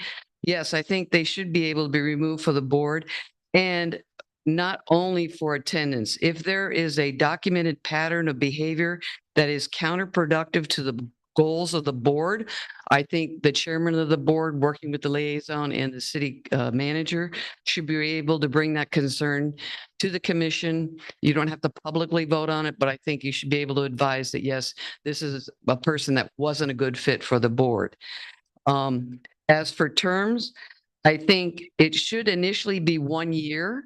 And then if they want to come back and reapply and go in more than 1 year and more than one term, that should be an option. We're seeing an influx of younger members in our community. We're seeing younger family members. I think we're really getting a vibe here that we're drawing that small family membership here, and they want to have a voice in the city. They are becoming more involved. I see much more families. Scream on the Green was a good one, the 4th of July. So I think we are building the new Lake Worth impetus of resident participation. So I think they want to try different boards and get their feet wet and not necessarily commit to long-term 2 years. Things could happen. They have to move. So it could create a different fluctuation, but it allows members. That's time. Thank you. Thank you very much. And we're going to be revisiting that whole last part at some point, but not tonight. All right. So do we have consensus for the staff to go ahead and make this? It's not an ordinance at this point. We're not going to read the ordinance tonight. All right, thank you very much. Moving right along. Good start. New business A, community fireworks display contract. Do I have a motion? Motion to approve. Do I have a second? Second. Is there any discussion? No public comment? All in favor? Aye. Thank you very much. The only concern that I had, we had talked at one point that there are a couple down. I mean, I don't want to be Debbie Downer for fireworks because we all like fireworks. But there have been concerns raised about sound. They make a lot of noise. Pollution, they dump stuff into the lagoon. And are there options? I'm told, I don't know anything about them, but I'm told that people are starting to do things with pretty slick drones, fleets of drones, I guess. Hugely expensive. Very expensive. And we banned drones over the water. Whoops. Well, that would be a problem. Yeah, no, My only concern was, I'm fine with for this year. I'm a little hesitant to make it a 3-year contract. That's Yeah. my only thing. Okay, well, we actually just voted on approving it. What's that? We just voted to approve it, so there you go. We did, we voted. Well, you pay attention. No, we have measured and we voted as you put on your light. We were voting. 2 additional 1 year. Yeah, yeah. Okay. I would love a giant drone show, but I did some pricing and aside from the band, it's and I know that people are upset about the noise, but the noise in the neighborhoods is, I think, more the problem. Okay, well then, have a nice weekend someplace else. Bring it on. Yeah. Sorry, Madam Mayor. So, Vice Mayor, are you a yay or a nay on that? I'm a yay. Thank you for asking. I missed the vote, but Yeah, me too. you gotta keep up. All right. All right, next up is a purchase order with Allen J Fleet Services for the procurement of fleet replacement vehicle. Motion to approve. Second. All in favor? Aye. Aye. Can you give your report? Thank you. Eloquent as usual. Okay, All right, the moment. discussion of the tree and landscape board's recommendation regarding the planting of trees in Bryant Park. I have been a little involved with this and there's a group of ladies present tonight who have named themselves Nest. And they're friends of mine and we talked about, they approached me about, essentially trees in Bryant Park. At the same time, the tree board talked about getting some money from the tree replacement fund to replace some trees. And then a motion was made to ask the city to match the $25,000, which would be a $50,000 allotment of money. And that's why we have the guy sitting still in the back that goes, what can we do for $50,000? So I'm going to ask for a motion. Motion to approve. On the Motion. okay, are we doing one at a time? The first, Motion to approve the match of the $25,000. okay, but first you have to do the $25,000. Do I have a motion? Now you're making this a lot of work. Do I have a motion to approve? Do we need to read the resolution first? No, it's a resolution. This is a discussion, so I need a motion on one of the items, which is the first one, which is taking. As what? Can I finish my sentence? sorry. Okay, thanks. The first motion would be appropriately to take the money from the $25,000 tree sustainability replacement fund and take it and put it in a specific tree fund. Okay, motion to approve $25,000 from the tree canopy restoration fund into the actual tree fund to spend money to buy trees. Do I have a second? Second. Okay. I don't know what my colleague is thinking right now. It's, So I don't know. Well, we're starting with number one. Okay. it's we're only good. slightly different, so. Well, okay, but You might like it, I don't know. okay, so Does it involve trees? It does. we have quite a few public kids, let's calm down now. We're all very excited about the trees. We have some public comments cards. So we have a motion and a second, so now we can discuss. Tracy Peterson, Rosal Peterson, come on up. Hey. One of the nesters. Trying to wake It's back great. up here. Yeah. I don't know how you guys do this. Lots of Red Bull. No, just- Okay. Oh, Tracy Rosa Peterson, 331 South Lakeside Drive. As one of the founding members of Nest, Neighbors Encouraging Shade Trees, I'm here to show support for the Tree and Landscape Board's recommendation that the commission vote today to spend $25,000 from the Tree Canopy Restoration Fund and to match that amount with an additional $25,000 for planting shade trees in Bryant Park by the end of 2023 or as soon as possible. Nest supports trees in the ground now, not more surveys proving we need more shade. The heat we've all felt these past summers is proof enough. Get trees in the ground now so they can take root before the next summer and hurricane season. In less than a year, the green buttonwood planted in Bryant Park by the Neighborhood Association has over doubled its shade capacity. It was kind of just a stick at first. We set the bar low. Thank you, Community Greening, for your presentation. I'd like to reiterate the most compelling point from their flyer, why the time for trees is now. I loosely quote, Trees are the simplest, most affordable, and most effective solution to the damage done to Earth's life-sustaining natural resources, air and water. Nest supports the city using $500,000 in ARPA funds in collaboration with the city's beautification program to plant trees citywide in every district. Tonight, Nest wants the commission to vote in favor of spending these funds for planting shade trees now. September 14th of this year, NASA announced the summer of 2023 was Earth's hottest since global records began in 1880. And according to NOAA forecasts, 2024 could be even warmer. Plant shade trees now. And I know you all love shade, so thank you. Thank you. Gail Silverbutt, followed by Judy Powell. Followed by Susan Guyot.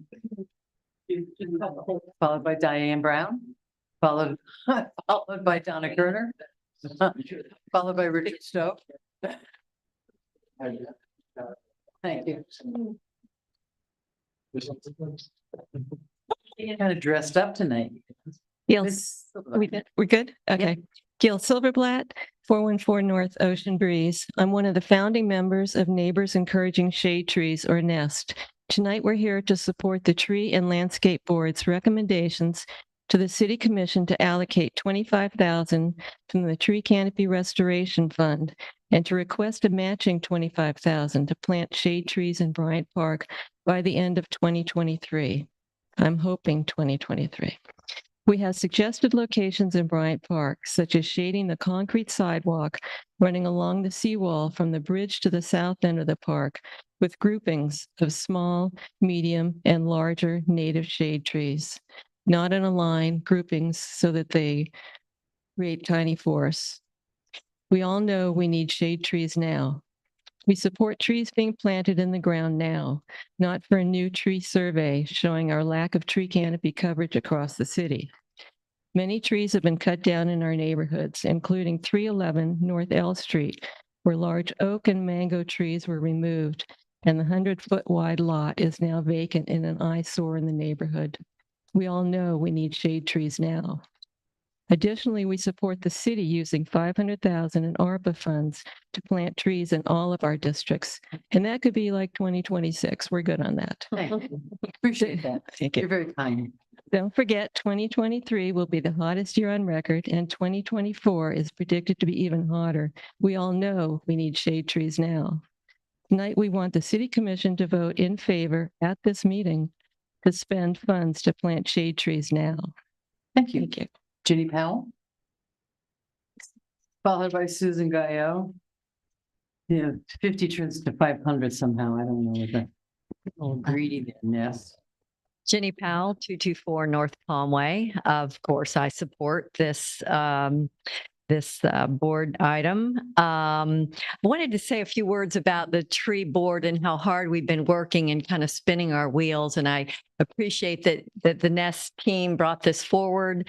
And we made the recommendation, but I've been on the board since 2019. We spent 8 months planning a tree festival, and then COVID came, and 4 days later, we would have had the tree festival. So we were shut down for a year, and we've kind of had a hard time getting back on track. But I think we had the tree planting at the City Hall Annex a few weeks ago, and that was great. And I think it gave us like, oh, right, great, let's plant more trees. And for all the reasons that Tracy and Gail mentioned, all the reasons that it's important, I say, let's do it now. Great. Thank you so much. And we are. Susan Guyot, followed by Diane Brown, followed by Richard Stowe.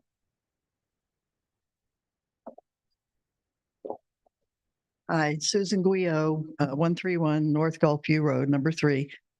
I'm another nester, one of the originals. As you've heard us say, getting trees in the ground now is our big thing.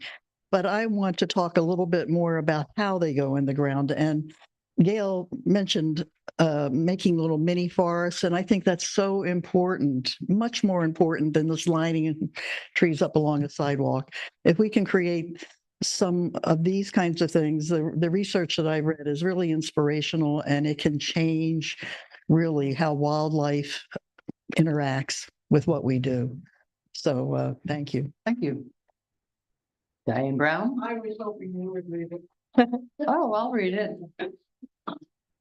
Trees are wonderful. Life-saving cooling. Lake Worth Beach needs more trees. Please approve this money. Everyone benefits from trees. Absolutely. Richard Stowe? Wait, Donna? Donna didn't give me, you gonna give me a card, Donna? You're okay? I thought you mentioned her. She agreed. What they said. Okay. What did? Hi, Mr. Stowe. Good evening, Richard Stowe, 414 North Federal Highway, former tree board member. And I do support this agenda item for $25,000 from the Tree Canopy Restoration Fund and a match from the city. I'm looking at Sarah. We've been involved with tree planting. Christopher, we're going to work on Kim. Get some trees that so yeah, and you've spoken up about it. So it's Ronaldo. So we're all really all on the same team, including Tim. It's Kim. nice. So, We're yeah. pleasant. So my just specific suggestion, just to get into the granular detail, is I would like this to be all South Florida native shade trees. Mr. Stowe, don't you think that the folks that we're going to be dealing with will sort of emphasize native trees? I mean, we got it. Thank you. It's true. Okay. Different trees. Yeah. And I will leave it at that, but thank you so much. Thank you. And of course, those of you that know me know that I live in a forest, a 50-foot wide forest. Madam Clerk, do you have any public comments? I know you do. I think I have about 11. First of all, let me say that 3 people did not resubmit their comments, but they were in favor of this. That would be Ted Brownstein, Nancy Udell, and Teyi Miedema, and forgive me for poor pronunciation. Roseanne Malakatis, 101 South Lakeside Drive. Neighbors encouraging shade trees. Nest is a collaboration of Lake Worth Beach residents advocating for native shade trees in Bryant Park. Over the last 30 years, our founding members have collectively contributed hundreds of volunteer hours and thousands of dollars of in-kind donations toward the care and improvement of Bryant Park and the surrounding lagoon for the use and enjoyment of the general public. We are concerned Lake Worth Beach neighbors, nature lovers, and residents who are feeling the effects of climate change in our city. Creating shade now is necessary and even more critical for the future. Nest supports the Tree and Landscape Board's recommendations to the City Commission to spend $25,000 from the Tree Canopy Restoration Funds and to match an additional $25,000 for shade tree plantings in Bryant Park by the end of 2023. Nest supports trees being planted in the ground now, not for surveys showing our lack of tree canopy coverage across the city. We all know we need trees now. Nest supports the city using $500,000 in ARPA funds to plant trees in all of our districts. Don't forget, 2023 will be the hottest year on record, and 2024 will be even hotter. Tonight, Nest wants the City Commission to vote in favor of spending these funds for planting shade trees now. Lori Whitkin, 1008 North Lakeside Drive. Please vote to plant trees in Bryant Park. They make the city cooler and more beautiful. If more funds are available, also consider replacing the trees that were lost on the golf course in the hurricanes. Cheryl Leventhal, 421 North Palmway. I'm in favor of planting as many shade trees as possible in Bryant Park, as well as around the city and neighborhoods and public space places. I believe the Tree and Landscape Board needs their funding matched by the city. I also think the federal funds from ARPA should be used for plantings around the city. I do not see any downside to these projects, and the benefits are great. Climate emergency requires mitigation, and planting trees is a proven method. Our canopy needs to be added to whenever possible, as the hottest years on record have been occurring. Please do not spend time and money on surveys and the like, as the money is best spent on action. Please allocate funds to plant trees. Thank you. Emily Billings, 1405 North L Street. I support the city using $500,000 in ARPA funds to plant trees in all city districts. The use of shade trees and other native plantings has been underutilized in our city. Shade trees, specifically native varieties of shade trees, will help to cool down our town and provide much needed habitat for birds and other local wildlife. The presence of mature shade trees in neighborhoods has also been shown to increase property values. Spending funds to show the importance of expanding our tree canopy would be a waste of time and resources. Mary Ellen Healy and Vincent Cernelia, 23 South Federal Highway, Apartment 11. Madam Mayor and Commissioners, please vote at this meeting to fund the planting of native shade trees in Bryant Park. We support the Tree and Landscape Board's recommendation to the City Commission to spend $25,000 from the Tree Canopy Restoration Fund and to match an additional $25,000 from city funds for shade tree plantings in Bryant Park by the end of 2023. Please allocate $50,000 now. Please don't stop there. We do not support money being used to study our tree canopy. It is clear we need more tree canopy throughout the city now. There is $500,000 in federal funds from ARPA, which can be used for additional plantings around the city. Let's spend that money for more native shade trees before we lose it. Thank you. Scott Zucker, 11694 Court, Wellington. Dear Honorable Lake Worth Beach Commissioners, Audubon Everglades strongly supports the proposal that the city match the $25,000 allotted by the Tree Canopy and Restoration Fund for shade tree planting in Bryant Park. I hope you can take a moment and read the October 6th graphics article on CNN to understand the important role these trees will play in helping to mitigate 4 of the 5 major threats facing our natural world. The link is on the comment card on the website for those who want to read that. 1, dwindling biodiversity. Global wildlife populations have declined by 69%. Insects and wildlife, particularly birds, depend on the habitat native trees provide for survival. Lake Worth Beach sits along the Atlantic Flyway, and additional trees in Bryant Park would support migrating birds who depend on canopied locations to refuel and rest during fall and spring. Additionally, providing trees throughout the city will support greater biodiversity. 2, our fading forest. Trees soak up carbon dioxide, and planting new trees can help alleviate the heating of our planet. In Bryant Park and throughout the city, it can specifically reduce the temperatures caused by urban heat islands associated with lawns and shadeless asphalt and concrete surroundings. After record-breaking 2023 summer temperatures, the need is more evident than ever. 3, pollinators on the brink. Pollinators have declined by nearly 35%. Trees, particularly oaks, provide vital habitat for caterpillars and a wide variety of insects which birds depend on for survival. 4, bird populations under threat. Nearly 3 billion birds have disappeared from North American skies over the past 50 years. The planting of additional shade trees will provide vital nesting, foraging, and roosting habitat for our resident birds and migrating avian factors. Ran out of time on that one. Susan Mason, 806 North M Street. Good evening, Commissioners. Lake Worth Beach needs to create more shade now. The best time to plant a tree was 50 years ago, so we're already behind. We don't need to fund a new survey showing our lack of tree canopy coverage across the city.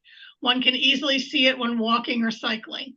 Please support the Tree and Landscape Board's recommendation to the City Commission to spend $50,000 for new shade trees in Bryant Park. I also request using $500,000 in ARPA funds to plant trees in all city districts. These trees should be all native species appropriate to this region, with the understanding it will be getting hotter over the tree's lifespan. Please vote at this meeting to spend funds to plant shade trees now. There is no reason to wait.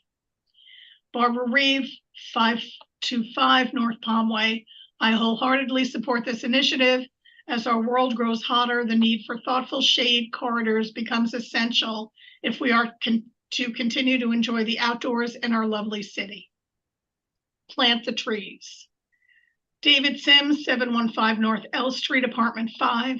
I'm a longtime city resident and I support the planting of more shade trees in Bryant Park. The park and its visitors will benefit from more trees, especially considering future temperature increases from climate change.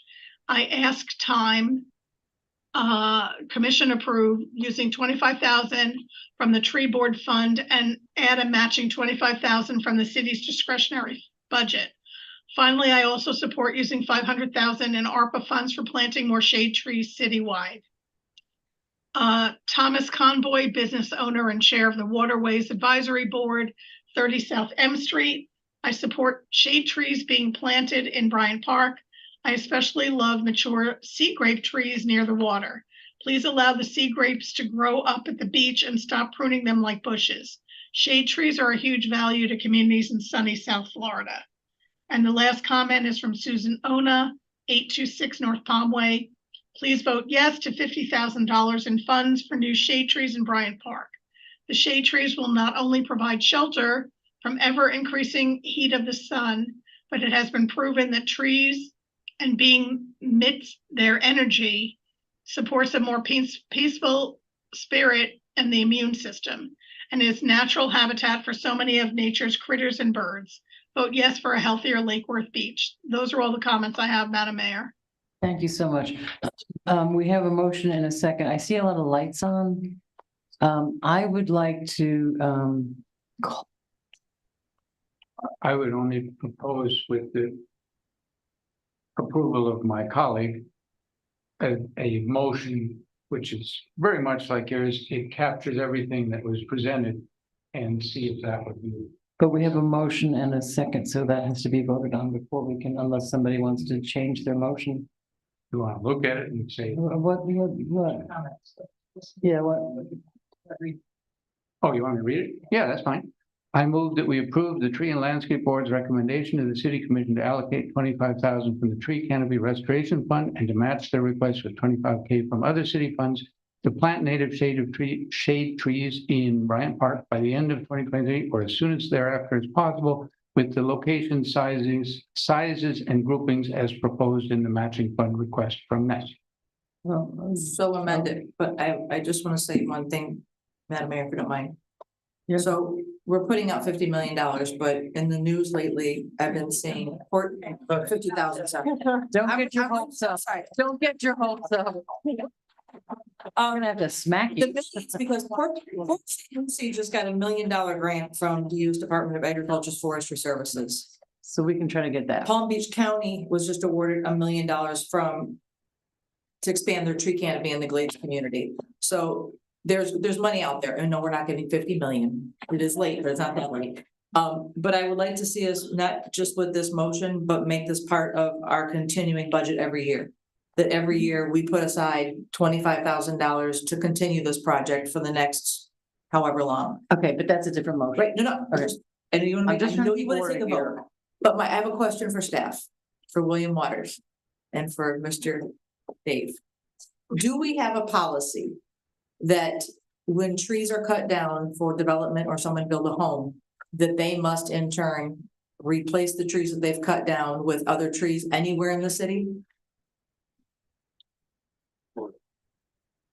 Sorry, it's not a gotcha question. It's kind of a pop quiz. I'm sorry. It's William Waters, Community Sustainability Director, and I'm Dave McGrew, our city horticulturist. It depends. They can pay into the tree restoration fund if they cannot put them on their own property.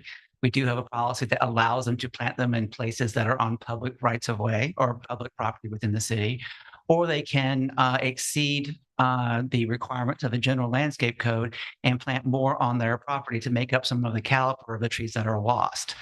And there are probably several other ways in which to encourage the planting or covering the cost of plantings in other areas of the city.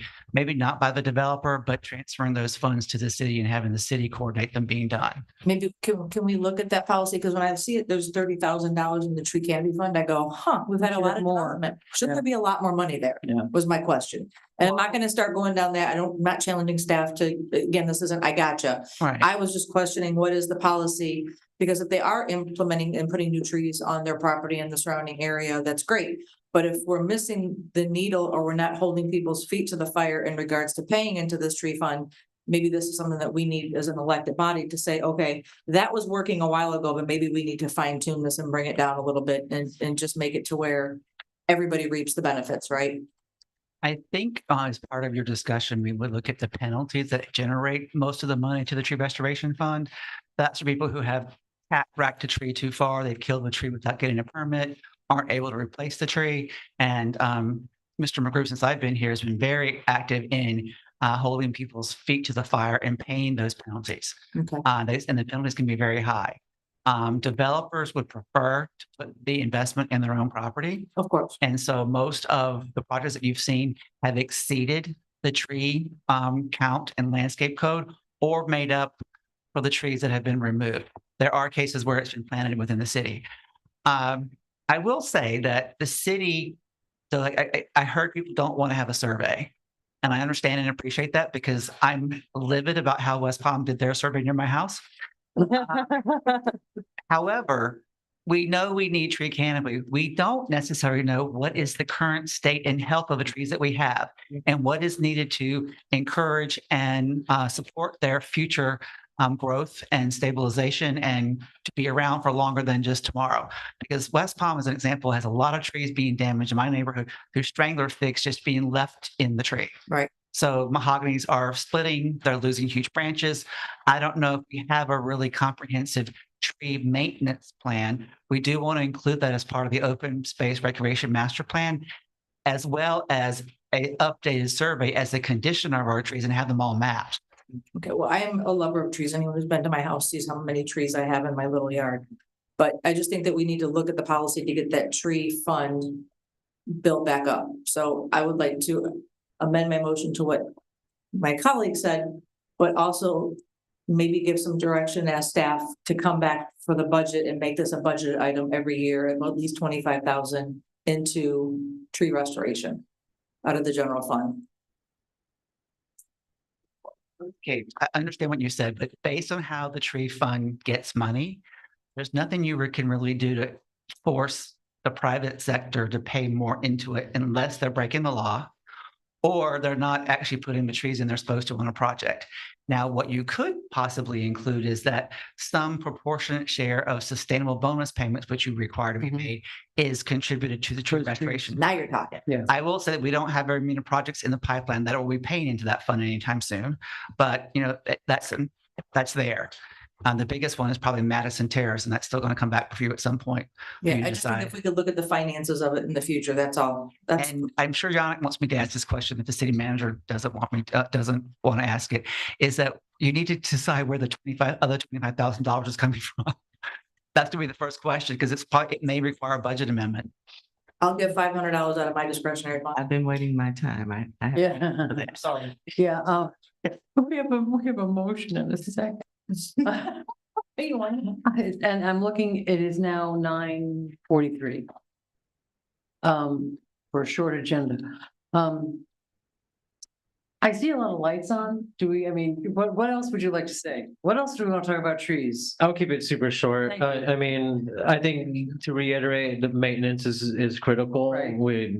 I'm not concerned about Mr. McGrew and his maintenance. It's more like when we use contractors. I want to also reiterate the grouping of the trees, because I know we're calling this shade trees, but it's so much more than that. it's creating habitat, it's preaching to the choir, and it's successful. It's a long play. Snook Islands was finished 2015-ish, 2014, and the improvements are really visible to the point where recently there's nesting bald eagles nearby, which is not common in Lake Worth Lagoon anywhere. And so this work goes a long way. And the grouping of the trees, if you want to learn more, there's a really good resource in a researcher, Doug Talamy, and he talks about the connecting of trees in our backyards, essentially to create one big habitat. Right. And his followers affectionately call themselves Telemites, and a lot of good stuff written about, it's more than just planting trees to make things look nice. It's putting a little bit more thought on where and how they're grouped. And I think that's really critical. Which is why I asked these gentlemen to stick around, because when we finish this vote and we've got $50,000 to spend, I'm gonna call them up and say, Right. can you help us spend that $50,000 in Right. an appropriate way? And I want to reiterate also the survey thing. It is critical. I agree. We got to plant trees now, if anything, because when we do the inventory, it's like cramming for a test. I don't want to be embarrassed to community greening with our numbers. So let's cram as much as we can so that the numbers look good when we do get to the inventory. Commissioner Stokes. Yes, just a few quick things. I fully support this. I'm really excited to have this brought forward. Always been a huge advocate for trees. I actually wanted our beautification kind of ambiguous pot of money in ARPA to have trees called out specifically, but that didn't happen. I have been for months now, following the IRA, the Inflation Reduction Act has money in it for trees. I've talked to the city manager, passed along information, talked to Lena, who's been looking into grants, because not only do they have money for trees, they have money for that year of that after you plant them. That's so important to make sure that they get established. So I've been asking for us to look into that money that is available through the IRA. So hopefully we're making progress on that. So I'm excited about this. I hope we do this, continue through the ARPA money, and then go after the IRA money as well. Madam Mayor. We're talking money. We're talking money, so I want to talk money. Can we vote for, you look around and. You'll find them. Say, we have the money. We have the money. Right. We're looking at grants. It's all good. Okay. Do I have a vote? All in favor? I'm sorry to interrupt, Madam Mayor, but I'm very confused. So Commissioner Maliga amended her motion. Commissioner Stokes was the original seconder of the first motion. She would need to agree to amend the motion as well. We do not have that. Agree to amend the motion as well. And what is the motion? Because then it was amended again, but are we sticking with the first amendment, Commissioner Maliga? Mr. McBoy had some language that he liked, and Ms. Malega said that was fine, so he can read that. I'll let him reread for the record. So No, he doesn't have to reread it. I'll get it on the. Okay. Somebody leave a copy of that on the dais so I can get it tomorrow, but you would add something in about having money in the budget every year. Are we dispensing with that for now? Yes, we are. Yes, that's just guidance for staff for the future. Okay, so Commissioner Stokes, do you agree to the amendment? Yes. Yes. Okay, now you can have a vote. I'm sorry to interrupt. Good Lord. All in favor? Aye. Thank you. Now, the next one's gonna be just as easy. Is the city gonna match the $25,000? Do I have a motion? I think this was already. No, No, it wasn't. we have to do a motion for the Well, now that the city manager said we have the money ARPA funds at this moment. the $25,000. matching fund, yes. I Do I have a motion? motion to approve the matching funds of $25,000. Do I have a second? Second. All in favor? Aye. Yeah. And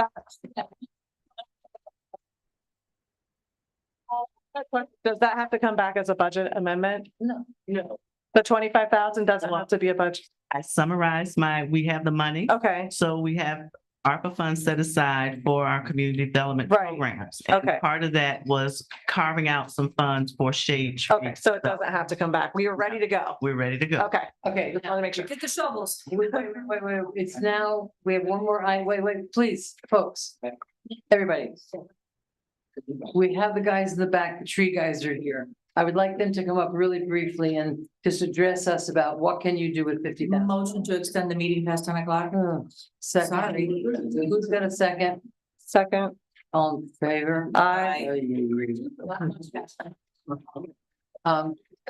So welcome back. Okay. Great, thank Yeah. you so much. Went and had dinner, had a couple beers. Really order a pizza. No, yeah. I mean, commend the city and also the group Nest and the tree board and everyone who's advocating for trees. So we do have a $50,000 contract in Boca Raton and also in Boynton Beach. And so for that, we're doing 1 park planting and 3 giveaways. So, I mean, if that's something that's similar, I mean, that's something, or if you just want plantings, we can amend it to just, a larger planting for the $50,000, but we would need to go back and, Right. do the numbers and talk that, but This is a contract. That's right. yeah. So, but I think we're talking about planting trees, not giving them away. So then, yeah, it wouldn't be exactly like Boynton's or and- Boca's, but it could be a planting, however we work with the city on And you could. the meet with planting. investors and the tree board and. talk Yes. About Yeah. things and how to do it, because. And a lot of people mentioned how it was the hottest year on record. We were just at a conference in DC and there's an expert on heat there. And the way he framed it was that, yeah, that's the hottest year on record, 2023. It's also probably the coolest summer you're going to feel for the rest of your life. So, I mean, it's a good way of thinking about that and why, shade trees are something that we need to be planting. But we'll get that to the city manager and we'd look forward to working with you guys. Okay, Yeah. we're really excited about this. Yeah. Thank you. All right. That's wonderful. Okay. Right, it took you 4 hours to get there, but here we are. Resolution 50/2020, supporting the extension and continuation of the Palm Beach County. Motion to approve. Sorry, do I have all in favor? Aye. Thank you. Sorry. Do you I'm know- sorry, I didn't hear who the second was. Vice Mayor. Madam Mayor? Yes. Wait, before we go? Yes, before you go, I just want to make sure we Thank you, Mr. remind Walker. everyone of the upcoming meetings because I wanted to more so emphasize the District 3 forum. So at this moment, we are scheduling it for November 27th. We are and that the location for the meeting is tentatively scheduled for North Grade Elementary. That's a Monday. That is a Monday. Thanksgiving to formulate. But let me say, we just got the contract back to give you the update status. We received, because we had to go through the procedure with the school district in order to have the meeting there. So we just received the contract today. It is now in the hands of the city attorney reviewing the lease agreement. So we have to give the city attorney time to read it to make sure that we agree with those terms. But what we want to say also, that if things change, we do have an alternate date of December 7th. I think I've confirmed your availability with that and just want to confirm what Commissioner Diaz. Okay, so we're all good with December 7th. Should we need to change, I just want to make sure you are all okay with that. Pending the review of the city attorney's office reviewing the agreement, it could change to the 7th. Okay. So All right. I Are we wanna all make sure available everyone's on the good with that. 27th? I mean, are we all available on the 27th? And if you prefer December 7th, please let me know, because I do understand the concern of November 27th being the Monday after the. Yeah, but we have the holiday lighting on Saturday and we're here. I hate to throw For another thing out. residents, I mean, it's literally it's the Monday after Thanksgiving for residents who want to attend. I think that's crazy because some people still be traveling that day. I mean, it's the Monday after Thanksgiving of a major holiday. That's just my thought. You want to say the 7th? You just want to say the 7th? Is everybody okay with that? Oh, it's Commissioner Stokes. Commissioner Stokes. Oh, yeah, it is. I think I have the education task force meeting, but I can Yes, move. that was Yeah, forgot about that. I mean, there's so. so I'll have few to see dates, if I can move that for them. So we'll go with the 7th. Mhm. Thursday. Yeah, so it's a month from today. Yeah. I'm okay with that. Okay, You're okay with that? I'm okay with that. So it's the seventh. I'm just thinking of the residents, so you want to attend, I mean, it's bad timing, that's all. Yeah. Okay. So we will work with December 7th and we will get that advertisement because we generally for the form, I like to give 3 to 4 week notice so that Yeah. that commissioner could, share the information in their community and give a great notice to the community for that form. So we receive our directive. Thank you. Thank you. And it'll be 6:30. 6:30. Yes. Okay. Motion to address. Do I have a second? All in favor?